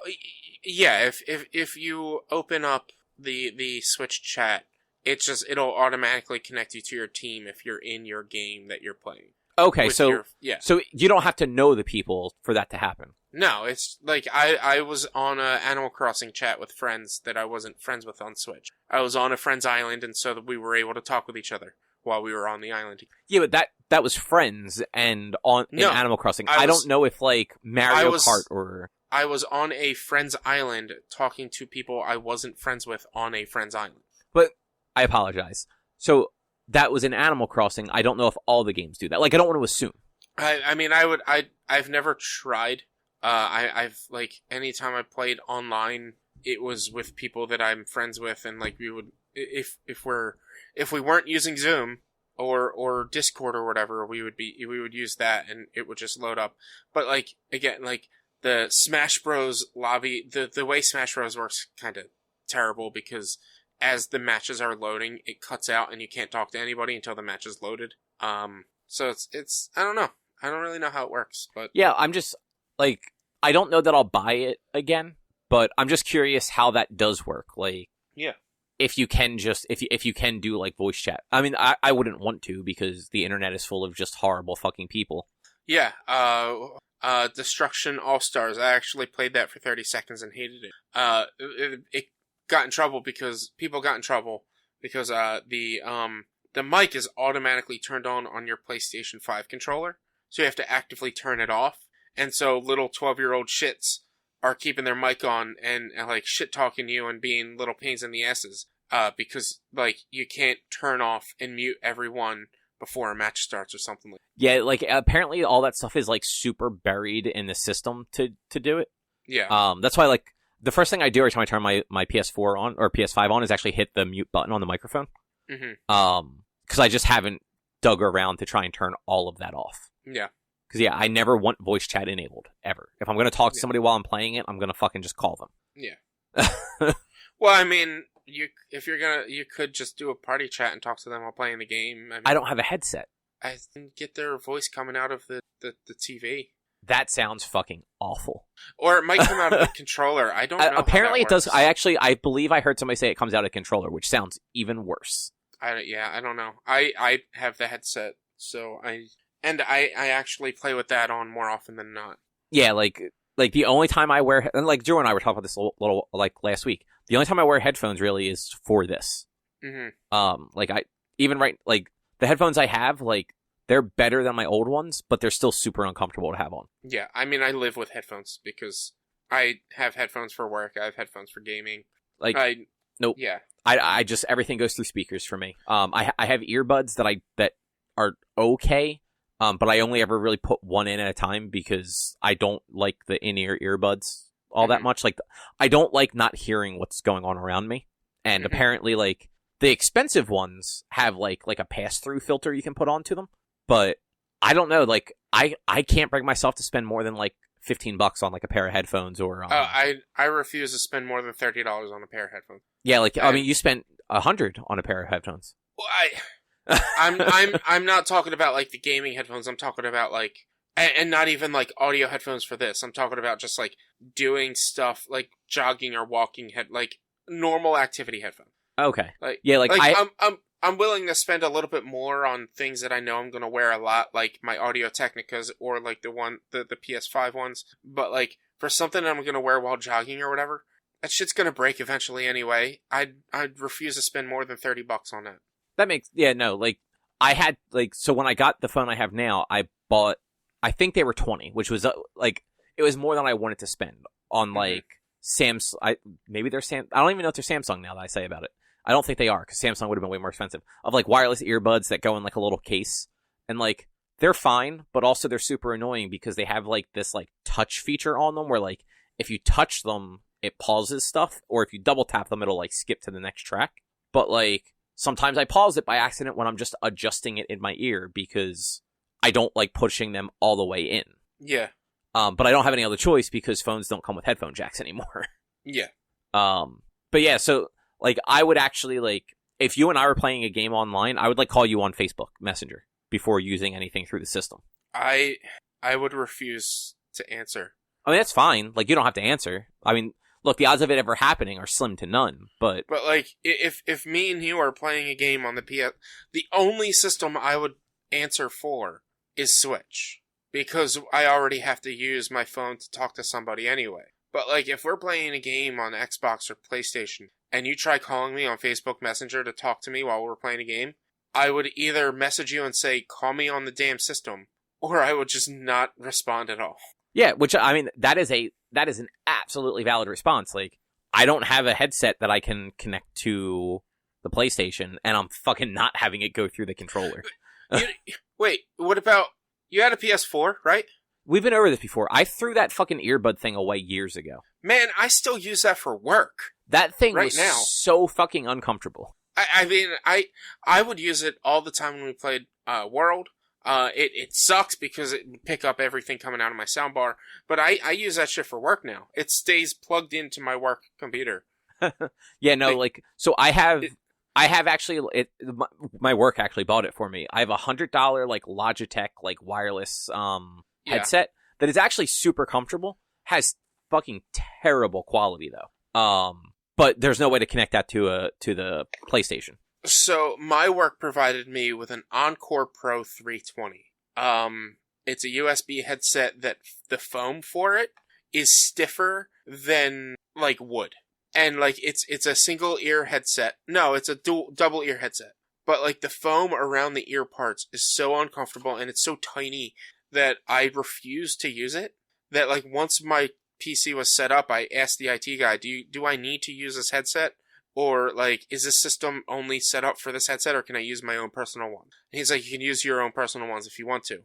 So I used my PS5 headset for the longest time. And then, like, because I'd be using the PS5 headset to listen to whatever I'm listening to on my PC while working, I plugged in my PS4 headset so I could easily just pause, take the one headset off, and put this one in. And it works fine. Yeah. But, anyway, that was the Direct. But going along with Nintendo, Cobb, you played a Nintendo game? Yeah, so I got, Erica actually bought me, Mario 3D World plus Bowser's Fury. That is on my list of things that I want to get if I finish everything before Monster Hunter comes out. So, Mario 3D World is the same game it was on the Wii U. It's fun. Yeah. It's a very underrated 3D Mario game. Mostly because it was on a console that only like 12 people owned. Yeah. I mean, I didn't even have it, and I had a Wii U. So yeah, I never owned it either.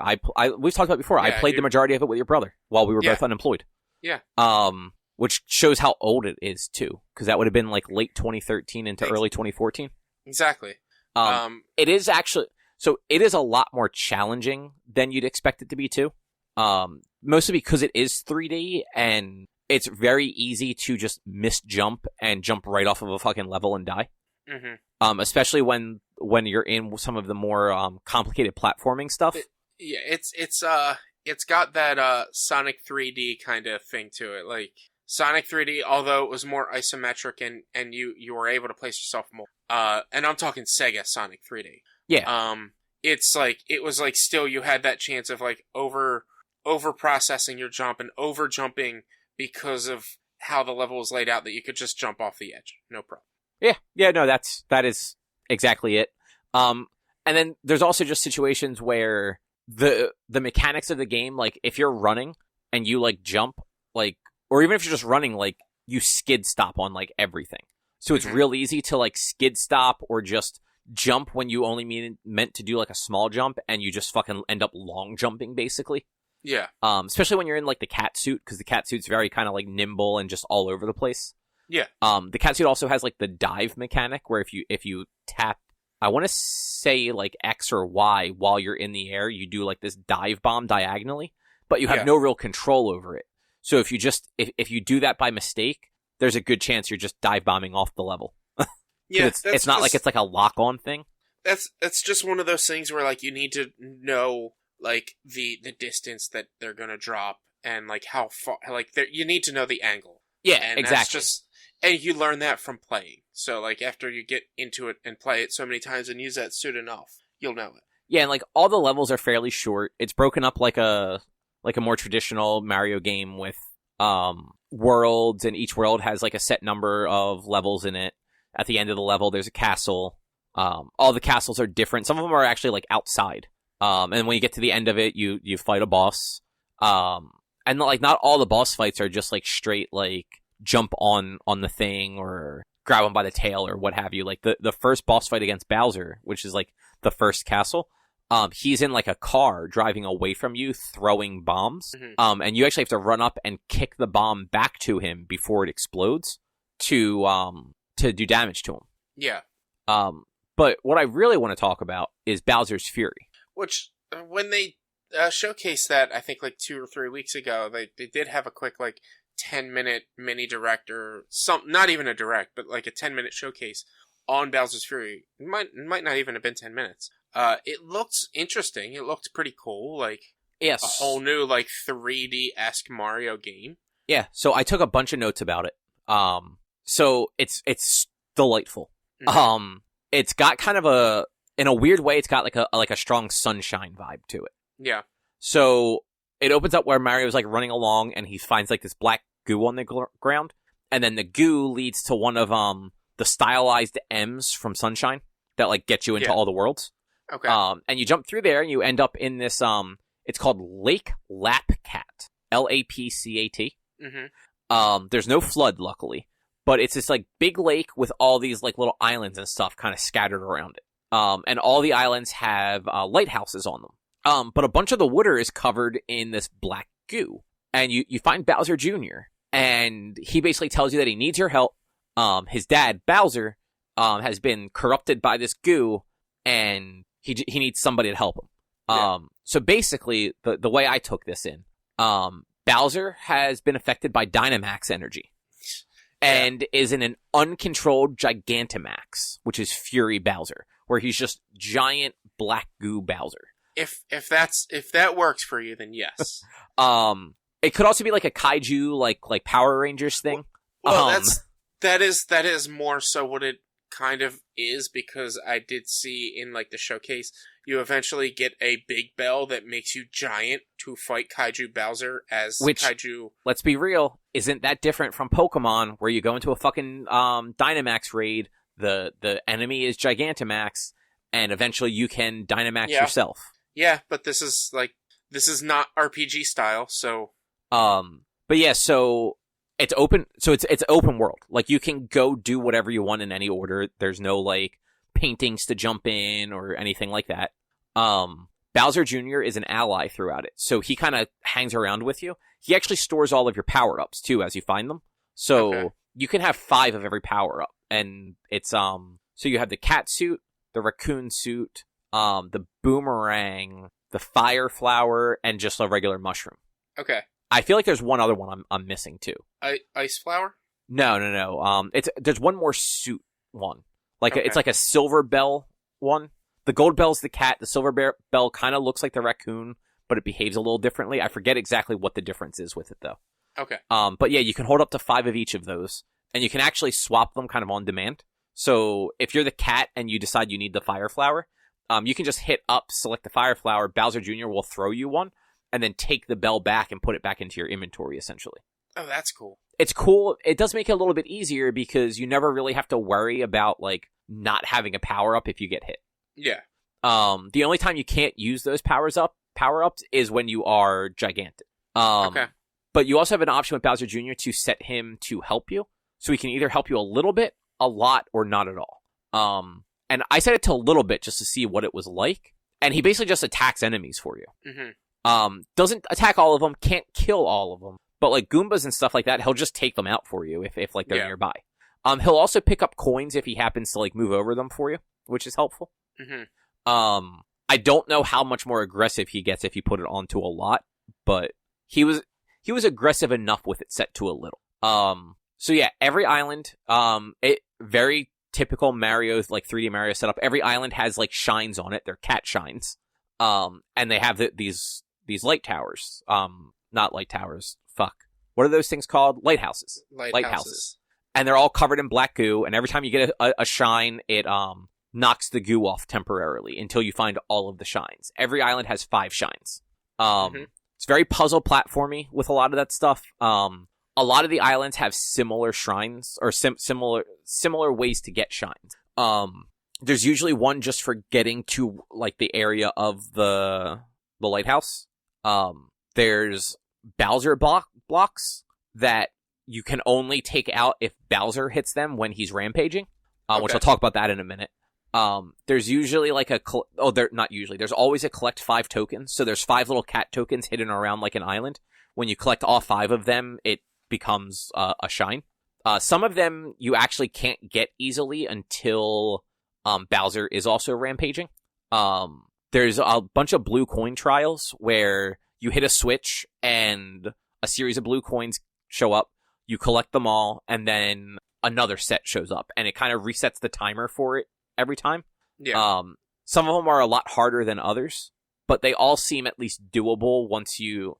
It's going to be rare that you manage to do one in, like, just one try. Like, you're going to have to reset a few times to kind of see what the patterns are and sort of, like, get a rhythm down to collect them all.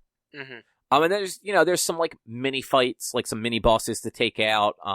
There's a Shadow Luigi that shows up a few times that you have to chase him down and attack him. Kind of like in Sunshine when the Shadow, like the Goo Mario that's really just Bowser Jr. shows up and you chase him down and like occasionally like squirt him with water. It's very similar to those, only you basically hit him with whatever power-ups you have. So like hit him with boomerangs or fireballs or what have you. Yeah. The really cool part of this though, as you're playing Bowser, there's like a countdown. And he will occasionally rampage. So you can actually see him in the distance in like the lake, and you'll see his shell just slowly rise out of the water. Well, of the black goo anyway. And it'll start to spin slowly, and it'll get higher and higher. And then when it's at its highest, it'll start to rain, and then he'll start to glow, and then he'll come back out of his shell, and he'll start attacking. The sky goes dark. He starts raining like fire down from the sky. These black pillars erupt from the ground, which are some of the things that make getting some of those tokens a little bit easier. And there's a few instances where, like question mark blocks and stuff like that only become available when those things come out of the ground, because there's no way to get to them otherwise. And then Bowser will also just randomly shoot flame breath at you, like long streams of it. And I want to say the timer's like 5 or 6 minutes where he's not attacking, and then like 1 to 2 minutes where he is attacking. And he basically is on like a rotation with attacks. He'll like the fire and the blocks always rain down, but he'll basically do a fire breath, then he'll jump into the air, come back down in another spot, do another fire breath, but he always positions himself where Mario's at. So whatever island you're on is going to be the island that he's attacking. Yeah. Which becomes really problematic when you're trying to like get shit done, and there's just fire breath coming at you all the time. Yeah. If you collect a shine though while he's out, it actually does damage to him that stays on him and knocks him out until his next like cycle. Okay. So if you time things right, you can have like a shine ready to go, and as soon as he spawns, collect the shine, do damage to him, and knock him out so that you can continue on with the game without him kind of like being on your case. Yeah. It's kind of like a Mr. X sort of thing, like a more scripted one or a nemesis. Yeah. It sounds cool. It sounds fun. While you were going through your description, I did look up. It's not long, that segment. Bowser's Fury. It's not long at all. Maybe like 5 hours. I was reading average 3 to 5, but average 3. 6 if you go for 100%. Yeah, so it's 100 tokens, I think. Somewhere between 100 and 120 total. Because every island has 5. The islands, like, it does that, like, so it's like 5 tokens, 10 tokens, and then 15 and 20, I think, are the, maybe more, no, it's more than that. Because it basically, like, it doesn't go by 5s every time. But it's like like a certain set of things is when you actually go fight Bowser. So it's like every so many, you can go collect the big bell when Bowser comes out. And then actually, like, that's where you would fight him. And generally, you're just trying to get him to fall over so that you can pound on him. Yeah. And a lot of that is, like, at a certain point, he starts raining those pillars from the sky. You basically, like, in the later half, you're just picking those pillars up and throwing them at him. Mm-hmm. The cool thing, though, is if you manage to hit the shines as he's rampaging every time, you can basically whittle his health down to where you only have to attack him once, and he'll like, retreat. Because it's the first fight, you actually take his health all the way down before he retreats. And then every fight after that, you do half a bar, he retreats. And then the next time you do the rest of the bar. But so it's 3 cycles. It's like fight 1, fight 2 is 2 parts, and then fight 3 is 3 parts. Or fight 3 is also 2 parts that he retreats between. Yeah. But then, once you complete that, credits roll, you can go back in, collect the rest of the shines, and then there's, like, a final, like, permanent battle, basically. Yeah. Like the quote-unquote true ending. Yeah. There's also, like, a bunch of, like, one-offs throughout the world, like, Plessy, the dinosaur that you can ride in World, once you unlock it, which is, like, as soon as you fight Bowser the first time, Plessy unlocks. It spawns on every island, like, basically right where you're at, it always spawns so that you can get around the islands quickly. Yeah. There's a bunch of, like, race things in the water that you pass through a goal, and it sets up a race on Plessy to, like, follow a path and get a shine before the timer runs out. Yeah. It was a lot of fun, though. Like, I really liked it. I got through all the main Bowser fights. Each fight, he, like, throws, like, a different thing into his repertoire. I want to say it's 50 shines is the final fight. Like the final, like, before the credits roll fight. And 48 and 49, like, once you get your 48th shine, or maybe 47th, when Bowser comes out that time, he does not go away again. So your last, like, 2 or 3 shines, he is just constantly there attacking you. You can still do damage to him when you collect a shine, but he does not retreat until you collect the 50 and then go fight him. Yeah. Which is fucking intense. Yeah. Especially, absolutely. Like, I got to the point where those final shines, a lot of mine were platforming. Mm-hmm. And it's not easy to platform while he's also hitting you. Because, like, if you're on, like a moving cart sort of platforming thing, where, like, you have to wait for, like, the thing to move around the track, basically, you've got nowhere to go. Yeah. There was something else I was going to say about it, and now I forget what it is. Fuck. Must not have been that important. Yeah. But it seems like it was worth the purchase. Yeah, and 3D World is fun. I'm on World 3 or 4 of that before I kind of went over to Bowser's Fury and started, like, just playing that predominantly. Yeah. The other thing I was going to say is during, like, the first 50 shines, there's no way to tell what the objectives are on the islands. So, when you go to an island, if the lighthouse has goo on it, the next objective is ready. So, like, if you go to an island that has, like, a blue coin trial thing, that button is not just there from the beginning. It's only there once you've collected the shines that lead up to that one, basically. Okay. So if that's the 3rd shine, that button won't be there until you've gotten the 1st and 2nd shines. Okay. But you have to basically leave an island and then come back to it for it to, like, reset into the next one. which it was a little annoying because, like, there's certain shines that you can just get, like the token ones and stuff like that. Yeah. But then, like, it's like, all right, well, there's 3 more shines on this island. I guess I'll go jump on Plessy and swim really far away and then swim back so that the goo shows up and I know what the next thing is. That kind of sounds like they stuck with, like, a Mario, like, a 3D Mario-esque style where, like, when you go in, you get the shine, you come out, and then you have to go back in type of thing. Where, like, you go, you get your shine, you get on Plessy, you leave, you go to the next island, you get that shine. Probably, maybe they meant for you to, like, island hop, maybe? Maybe it's just, like, island hopping's not that easy. Like, as the early parts of the game, they're super close together, so it is. But then as you progress, things get further apart, and, like, some of the stuff is actually harder to get to because it's surrounded by the black sludge. So, like, you have to clear a bunch of one island before it shines enough light to clear out the sludge to get to the ones near it. Yeah. So it's kind of a hassle to have to be like, all right, well, let me jump on Plessy and just go away from here for a minute and then come back. Yeah. But, like, it doesn't reset anything, like, when you just collect a shine. Like, if I get three of the tokens, collect, like, the initial shine, I still have those 3 tokens. I can just grab the other 2 tokens and get a second shine, like, right away. Yeah. It's just like that, like, not knowing what the next one is, basically. That's kind of frustrating. Mm-hmm. But apparently I haven't gone back into it yet.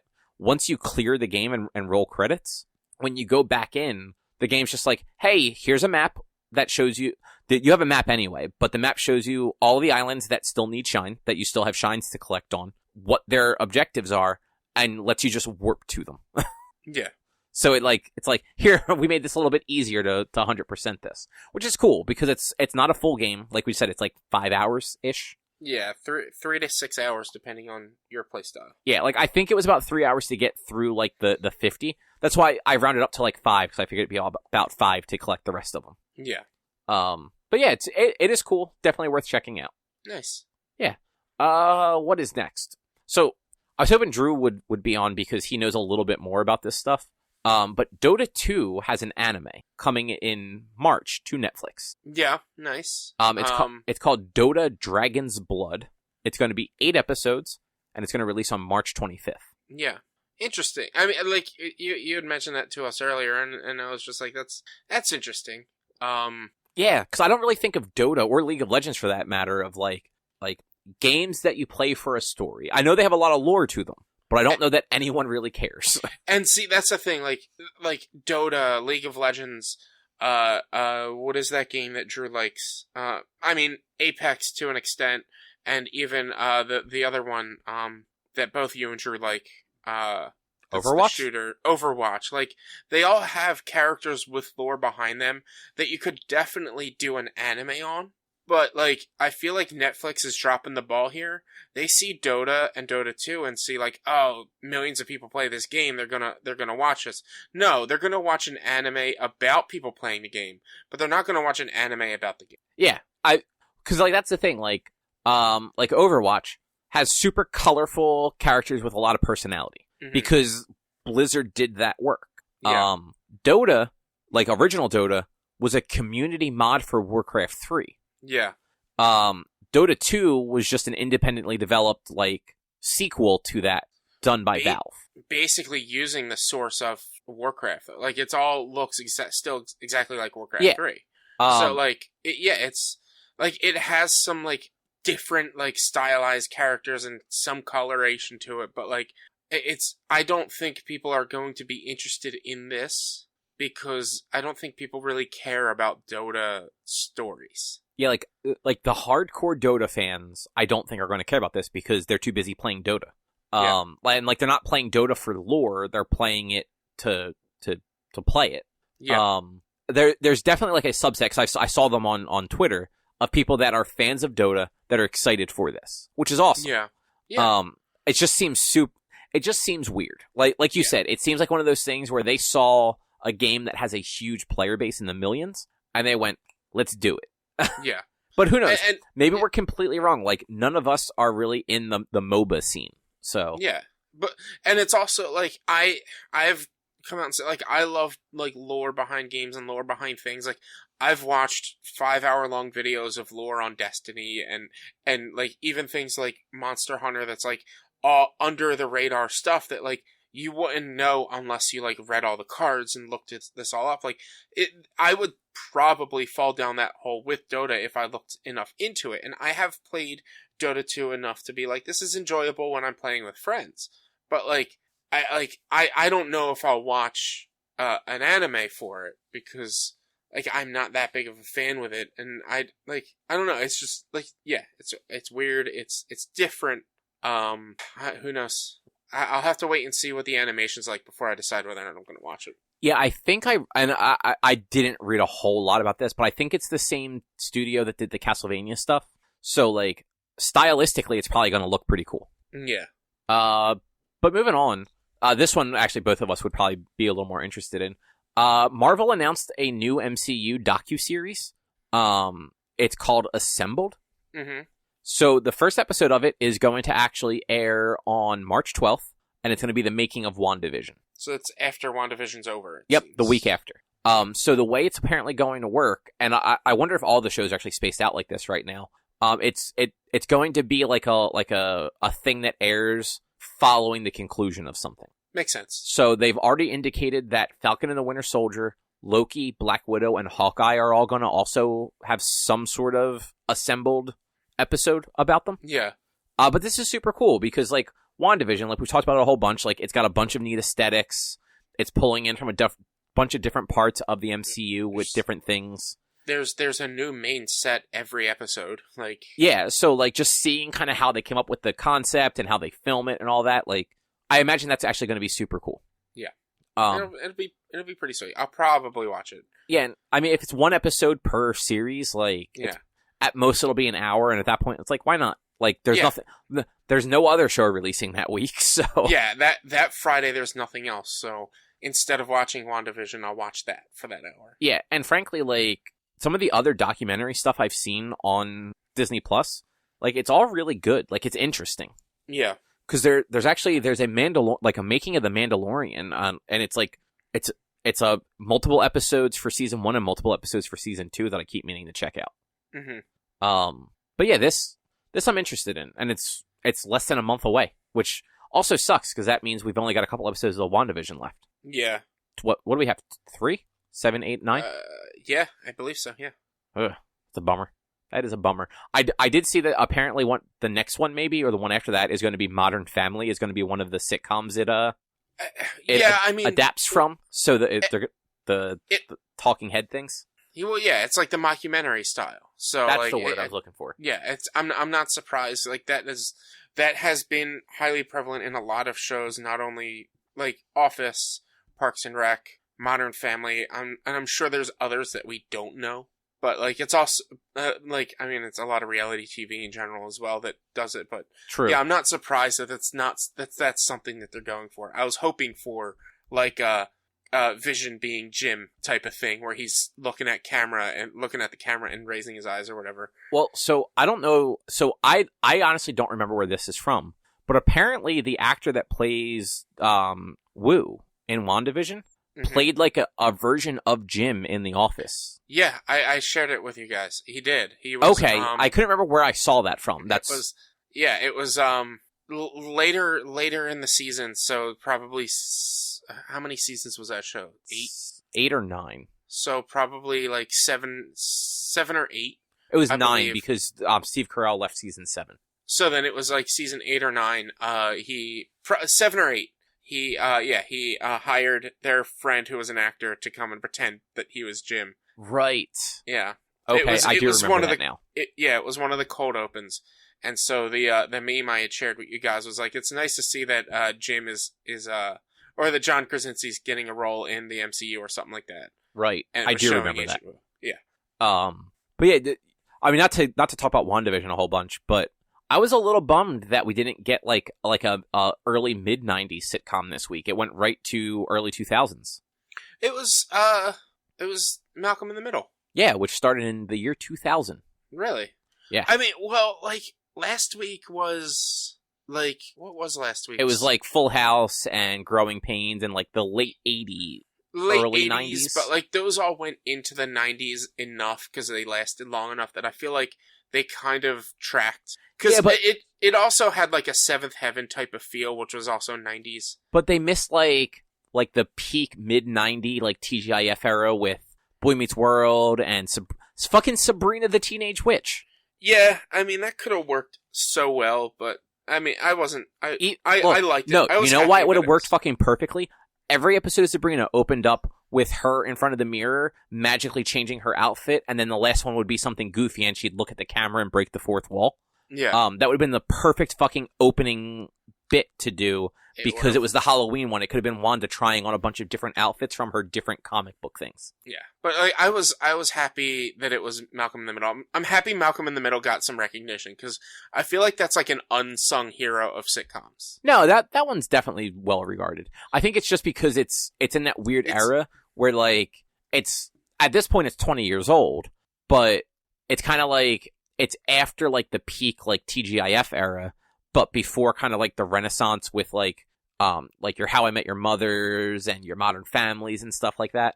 Yeah, and like I don't think it's available anywhere for streaming. Actually, you might be right about that. Let's see, Just Watch. It looks like it's on Hulu. Is it? Yeah. So. Oh yeah, look at that, all 7 seasons. Yeah. Huh. So that was a good show though. I may have to watch it. It looks like it might also be on Prime Video. I don't have to pay for it, but we'll see. According to Just Watch, it's on Hulu and 2 seasons on DirecTV. Okay, so I might end up watching that when I'm done with my current Time Killer rewatch. Well, there you go. No, I just finished How I Met Your Mother, and then I started back on season 6 of Supernatural, which is weird. And then maybe I'll rewatch that because that was I hope it holds up.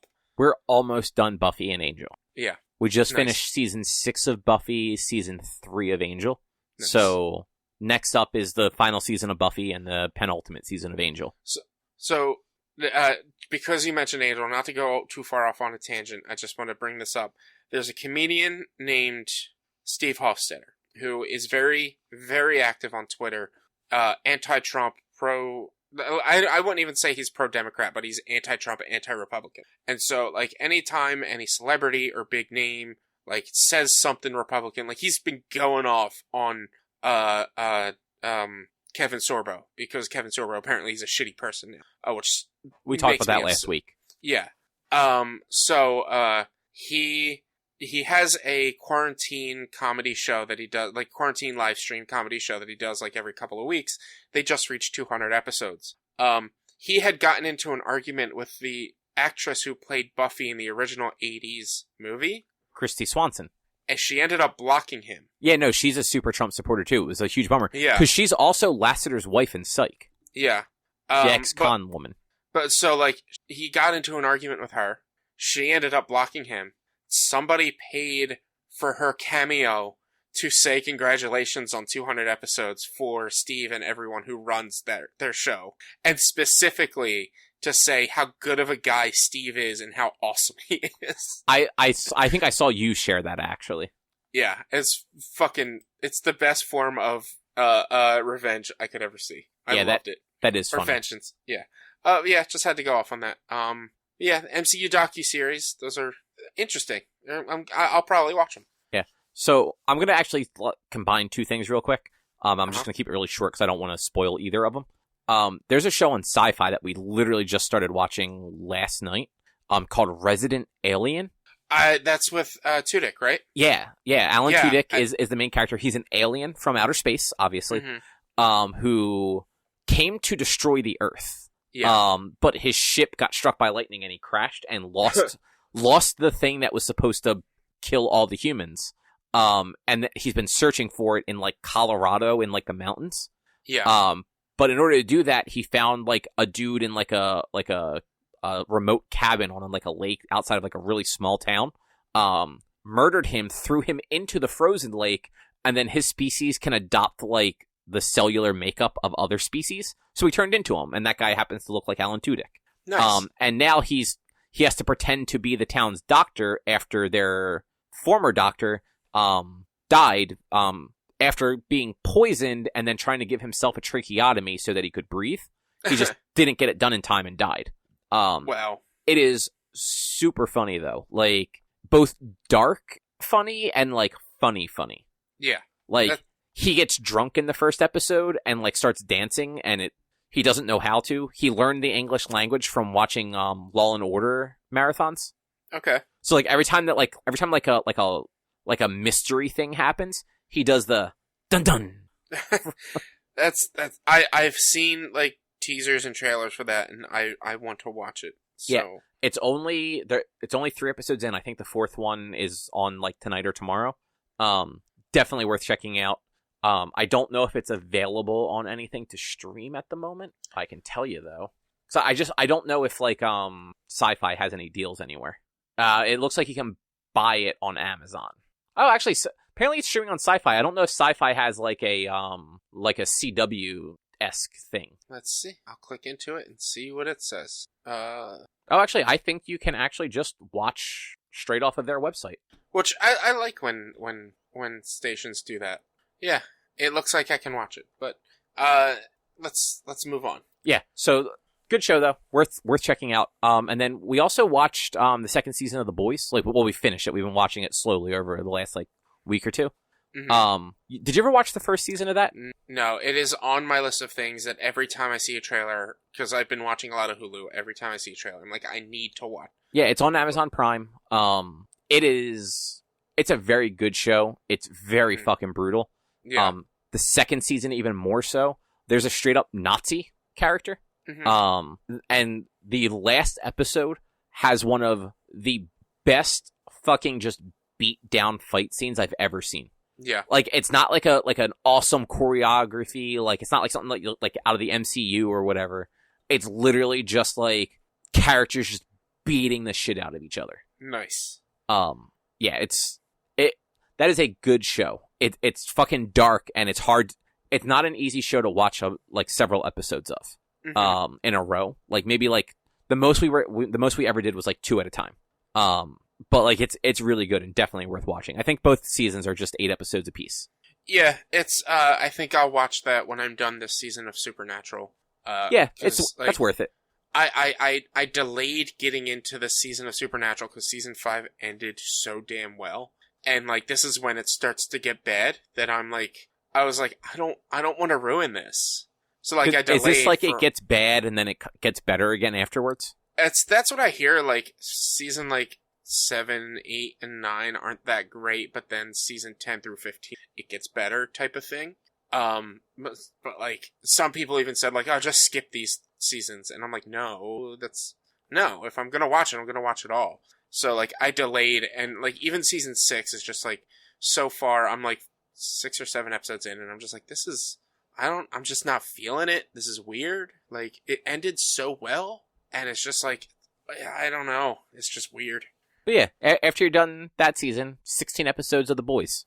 Yeah, and that I can do in like a weekend or a week. I'll try and remind you. Honestly, it might take you a little bit longer, because like I said, it's a hard show to like marathon. Mm-hmm. Yeah. Because like there's a lot of like dark humor in a lot of these episodes, but like the episodes are just kind of fucking dense with like... Yeah. Because it's very dark. Like, it's not like a happy show. Mm-hmm. So like 1 or 2 episodes and you're kind of want like a palate cleanser. Yeah. Yeah. Anyway, seems that we got a little confirmation that Rian Johnson may still be doing his own Star Wars trilogy. Yeah. So, like I've seen people getting mad at this news, and I'm like, I personally did not think the Last Jedi was that bad. The Last Jedi had a lot of problems. Like, the whole Canto Bight stuff was boring. But I feel like the way if he had his own trilogy, it'll be great. But because he was thrown into something that like his vision probably wasn't to be in the middle of a war.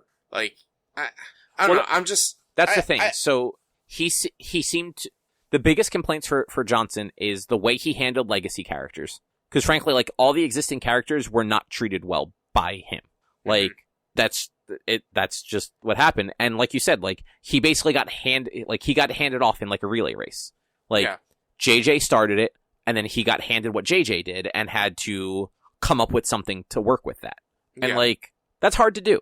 Like George Lucas wrote the original 3 Star Wars. Well, he wrote all 6 of the original Star Wars, but like, he wrote the original 3, but did not direct all of them. Yeah. So, like, they really, and I think we said it before, like, like, the sequel trilogy needed some sort of consistent person involved in the actual creative process. And Kathleen Kennedy was not that person. Yeah. Like, they needed, like, either the same writer or the same director or just one person that had, like, a high amount of impact on the direction to kind of keep it cohesive. Because you had JJ went one direction, Johnson went a different direction, and then JJ had to try and undo as much as he could that Rian did to bring it back into his direction. Mm-hmm. And it made the whole thing super disjointed. But, yeah, so, author Soraya Wilson, I'm assuming that's how you say it because there's an I in her name. She interviewed Rian Johnson, and tweeted the following out. I'm just going to post this now because I can see that I'm going to get a lot of requests. Yes, Rian's Star Wars trilogy is still on. No dates or timelines because he has other projects going on, but it is happening. That is all I know about it. Mm-hmm. Which fits. So, Johnson's trilogy was originally announced in 2017. After Rise of Skywalker, though, Lucasfilm, Disney said that they were going to be taking like a hiatus from the films for a while. And they did end up canceling the Game of Thrones guys trilogy. But I think that was more to do with them signing an exclusive contract with Netflix than anything else. Yeah. But like we just haven't heard anything about Johnson's trilogy since then. What we do know is from the original announcement, he was set to write and direct the first film, but may only be involved in the creative process for the second and third, which is fine. Like, cause like what I was just saying, like having somebody involved with the creative process is what those movies needed. Like one individual. Mm-hmm. And did you ever watch Knives Out? No, I have not seen it yet. That's a really good movie, and it shows that like Rian Johnson knows how to tell a story. He knows how to tell a compelling story. He's just not good at telling somebody else's story, or trying to continue someone else's story. Like, but like his movie was supposed to be about new characters unrelated to what we know in a different part of the universe. Yeah. So even if it was like Force users and stuff that you hate, like it would have been a separate section of the galaxy that he could have just kind of like played with. And when I shit on like the Jedi stories a lot. Don't get me wrong. It's not that I hate the Jedi. It's that there's more than just the Skywalker saga. It's just more than just that portion of the universe. I would love to get a Skywalker story on the other side of the galaxy that like that has. Or did I say Skywalker? You did. I was waiting for you to figure that out. I would like to. I wouldn't have a problem seeing a Jedi story on the other side of the galaxy that like. Maybe the Jedi are the bad guys and the Sith are the good guy type of thing. Or maybe, like, they believe more in the balance that the Sith give and less in the balance. Like, it's just I'm tired of... So you want a story about the witches of Dathomir? I want a story not about people surrounding the Skywalker. And I mean, like, those exist. They just don't exist in movies. Exactly. And that's what I want. Like, that's why I was Read a book. That's why I wasn't all too thrilled with, like, Solo. Because I'm like, Solo, it's not in the Skywalker saga, but it's still part of the Skywalker. Like, I loved Rogue One. Because even though, it's like a prequel to the original Star Wars, it was like, it wasn't about Force users. It was about, like, it was about leading into everything we know. And, like, they were essentially original characters. Yeah. And look, I liked both of those movies. I thought Solo was a lot of fun. I've been meaning to watch Solo. I haven't gotten it. Wait, so you just said you didn't like it and you never watched it? I said I haven't gotten into it. I never said I liked it. But I said, like, I wasn't down for it, and I was a little iffy about it, mostly because it still dealt with Skywalker saga characters. But, so, like, I understand your thinking. Like, it's a galaxy, there's other things, but, like, this story is about this one particular family. Yeah. Like, that's, and that's the thing, like, it would be silly to tell the story about this family and not have it end properly. Well, yeah, and that's why, like, at this, like, the 9 movies, it's fine. It's good. Like, we don't need any more about the Skywalker. And we could maybe even step away from the Force users and the Jedi. But, you know, do with it what you will. People like space magic, so you're probably going to use Force users anyway. Yeah. Honestly, like, looking back at the sequels, I kind of wish that, like, especially after watching that episode 1 documentary, I kind of wished that George Lucas would have written the scripts for the 3 movies and then J.J. Johnson and whoever else directed the 3.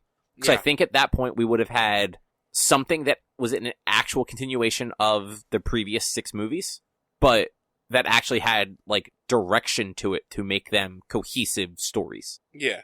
But we didn't get those, so we just had to deal with what we got.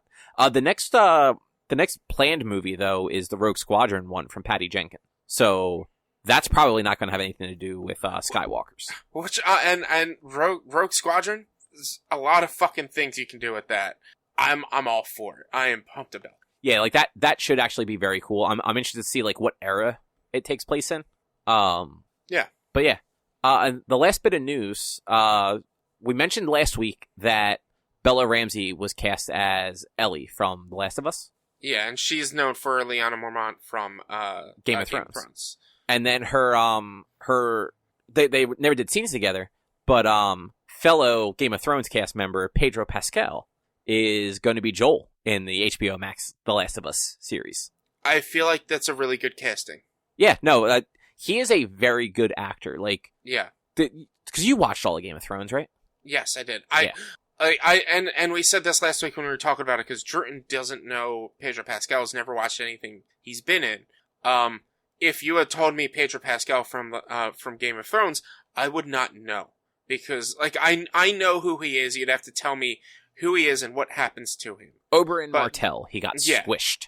But because of how many characters there are, it's just all a blur. But like between his portrayal on that show, the drastically different portrayal of Mando in The Mandalorian, and then his just over the fucking top performance in Wonder Woman, like the guy's not afraid to fucking try different things. Yeah. So I think because of how he portrays Mando, I think he'll be really good at that sort of like cold but caring thing that Joel has. Yeah. So like I'm interested in that. It is. I am very annoyed at the people that are just like, it should have been such and such, or this is wrong. He looks nothing like the character. Like everyone wanted them to cast the dude that played Jaime in Game of Thrones, because with a beard, he kind of looks like Joel. Yeah, but you know what?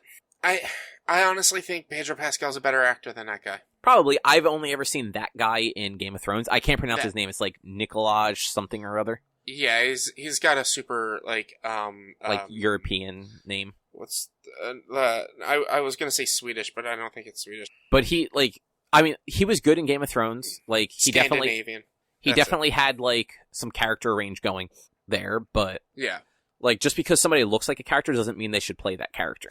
Exactly. Like honestly, the only this character is like this character, like they should play them. Like it would be Troy Baker. Like he's the voice of Joel. He did all the mocap for Joel. Like, if anyone else was going to play him that was like a fan casting, that's the only reasonable one. Yeah. And he's in his 40s.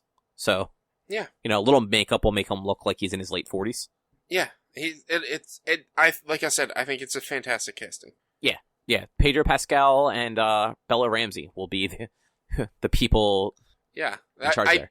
I feel like they did perfect with both of them. Yeah, I'm curious to see who they get for some of the other roles. Like, because like there aren't a lot of characters in that show, in that game, that like are around for like a long time. Yeah, there's the woman at the beginning who dies. And Tess? Is that Tess? Or is that somebody else? I believe it was Tess. And then you have the guy from the church who gets you like a vehicle or a way out, but like I think he dies. Right. And then you have like the Raiders. The Raiders, you have Tommy at a certain point in the game for a little while. Yeah. There's David, the fucking cannibal dude. Yeah. Which I'm interested to see. Like, that might not even be a season 1 thing. Because, like, that was, like, midway through the game. It's also, are they going to stick through the game story, or are they going to, like, is like, the season 1 going to be Last of Us 1, and then season 2 going to be, like, their life? And then, like, how many seasons are they going to get? How are they going to break it down? Yeah, there's so much. Like, it is supposed to be loosely based on the first game, on the story of the first game. Yeah, so I'm excited about that. Yeah, me too. Like seeing who the cast is now, I'm definitely more on board with it. Yeah. But otherwise, to wrap up this week, we've got. Go ahead. Real quick, breaking news! I just learned this. Golden Girls is coming to Disney Plus. Oh yeah, I saw that too. That's all. All right. I love Betty White, so I had to. I love, actually, honestly, all of the actresses. I was going to say, what the fuck do you have against B. Arthur? Golden or Girls Estelle is just, Getty? like, I have not watched it, and honestly, it's strange to say that Golden Girls kind of still stands up to today's standard. Dude, like, that show was edgy for its time. Yeah. And, and they made some fucking... They made some Yeah. edgy jokes in that show. And there are episodes that tackle, like, modern-day racism issues and stuff as well. Like, it's crazy. That show's so good. I need to watch that it. show was almost 40 years ago. Yeah, that too. And only one standing cast member. And the oldest character, Sophia, was the youngest actress. Yep. But yeah, that was a quick aside. Last thing we have is my weekly Kaiju wrap-up. Yep, you watched Godzilla vs. Mothra this week. Yes. I'm gonna start off by saying I find the Mothra, like, any movie where Mothra is a title character so far, I find it boring. Because they always have to deal with those two girls that are miniature. Those two miniature girls, which in this one, they're known as the Cosmos. I can't remember in the previous versions when they were in, if they were known as, like, the Cosmos or anything. But, like, if Mothra is one of, like, the lead monsters, I was just bored because, like, one of the more annoying things is they have to sing to Mothra to communicate with her. Oh, that's and weird. the singing just takes so long, and it kind of takes me out of it.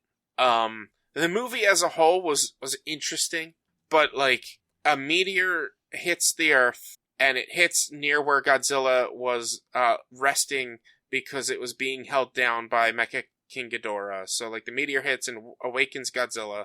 Then there's, like, environmental issues happening at the same time, which causes a landslide and uncovers Mothra's egg. And you learn the tale that, like, Mothra and Batra would fight because Batra was going to kill all humans, and Mothra was there to save and keep the balance of the planet. And then there's one of the lead characters. He's basically, like, I wouldn't say I guess he would be, like, an Indiana Jones type of guy, or more like a Nathan Drake. Like, Indiana Jones is like, this deserves to be in a museum. This guy was like, I need to get this stuff and make money off. Like, he was an archaeologist. He was an archaeologist that was trying to make money out of off the stuff that he was uncovering and finding. And, like, the characters themselves were just, like, just uninteresting in this one. The two lead characters was the archaeologist and his ex-wife, whom they both have a kid together, and ended up the kid being a main character about halfway into it. Greedy corporations trying to take control of Mothra, which is a similar theme that they had with the original Godzilla vs. Mothra, where they found Mothra's egg off the shore, and so a greedy corporation bought it. And it was just, yeah, it was, and that's the second time they went with that theme, because a TV corporation, bought Kong in Godzilla vs. Kong. So it's kind of weird that, like, corporations buying these rights to these monsters. It's just, like, they were gonna make, in the original Godzilla vs. Mothra, or Mothra vs. Godzilla, they were going to turn, like, an amusement park around Mothra's egg. And then the egg hatched, and two little pupae came out, and Mothra fought Godzilla, and then died, but as dying, she gave her energy to the egg, and that's when they hatched, and the two little larvae came out, and, like, it's just, the fight scenes between Godzilla and Mothra are boring, because, like, when they're larvae, it's just them spraying silk, and then when they're actually Mothra and flying, or even Batra and flying, it's just them flapping their wings, and then either shooting their energy blasts. Like, there's no, like, real actual fight between them. It's kind of just, like, them headbutting and then flying away, and then headbutting and flying away. It was just, I don't know, it was boring. This one was boring. It sounds it. It's like it might be more like the Cosmos and the two little girls. Like, I find that, like, annoying and boring. But it's just, yeah, I wasn't all too thrilled with this one. But it was fine. It was better than Kong. But Kong was just bad. And it was probably the American version, which was missing stuff, which is why it was even worse. But yeah, so the next one is Godzilla vs. Mechagodzilla 2. And I think that's 93, or might be 94, I can't remember. I didn't pull it up. Yeah, I think it's 93. Because this series ends in 97.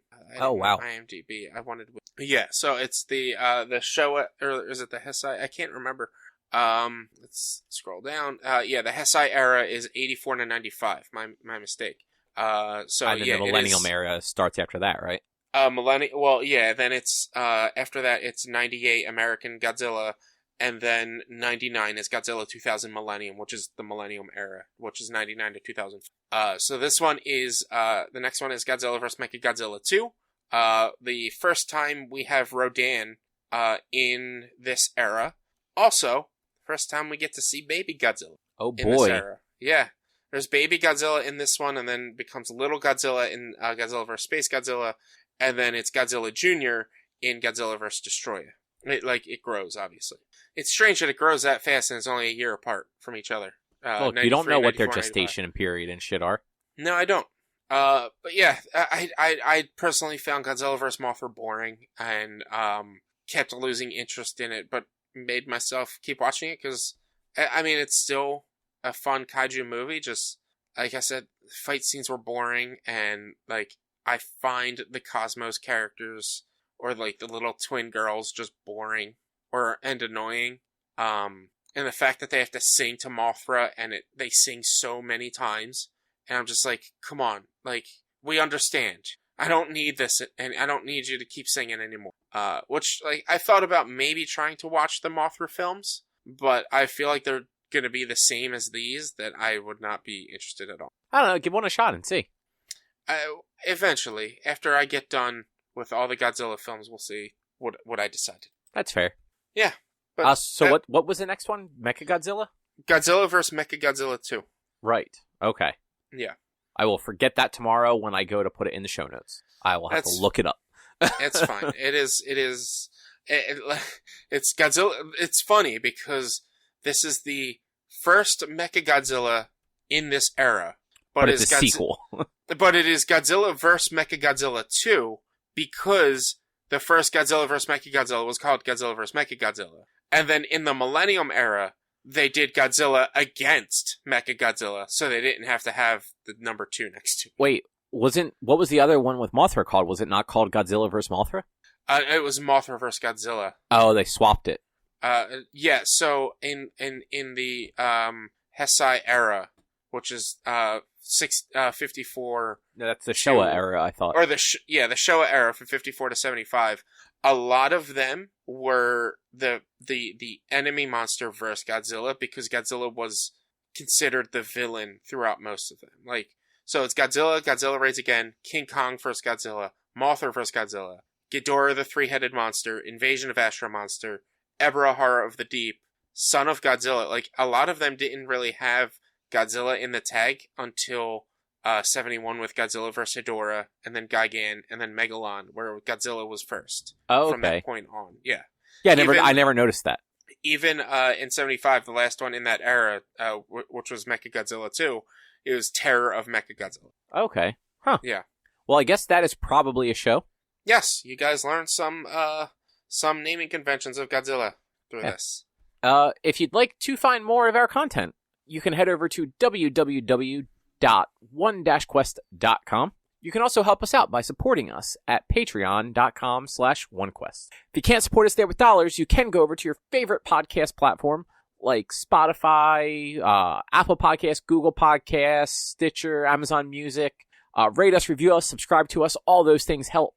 You can also go to social media where we are facebook.com/onequestonline or at @1_quest on Instagram and Twitter. Our YouTube channel is youtube.com/onequestvideo, and you can send us emails to social@one-quest.com. Otherwise, we'll be back next week with something else to talk about. Thanks for listening. Bye. See yous.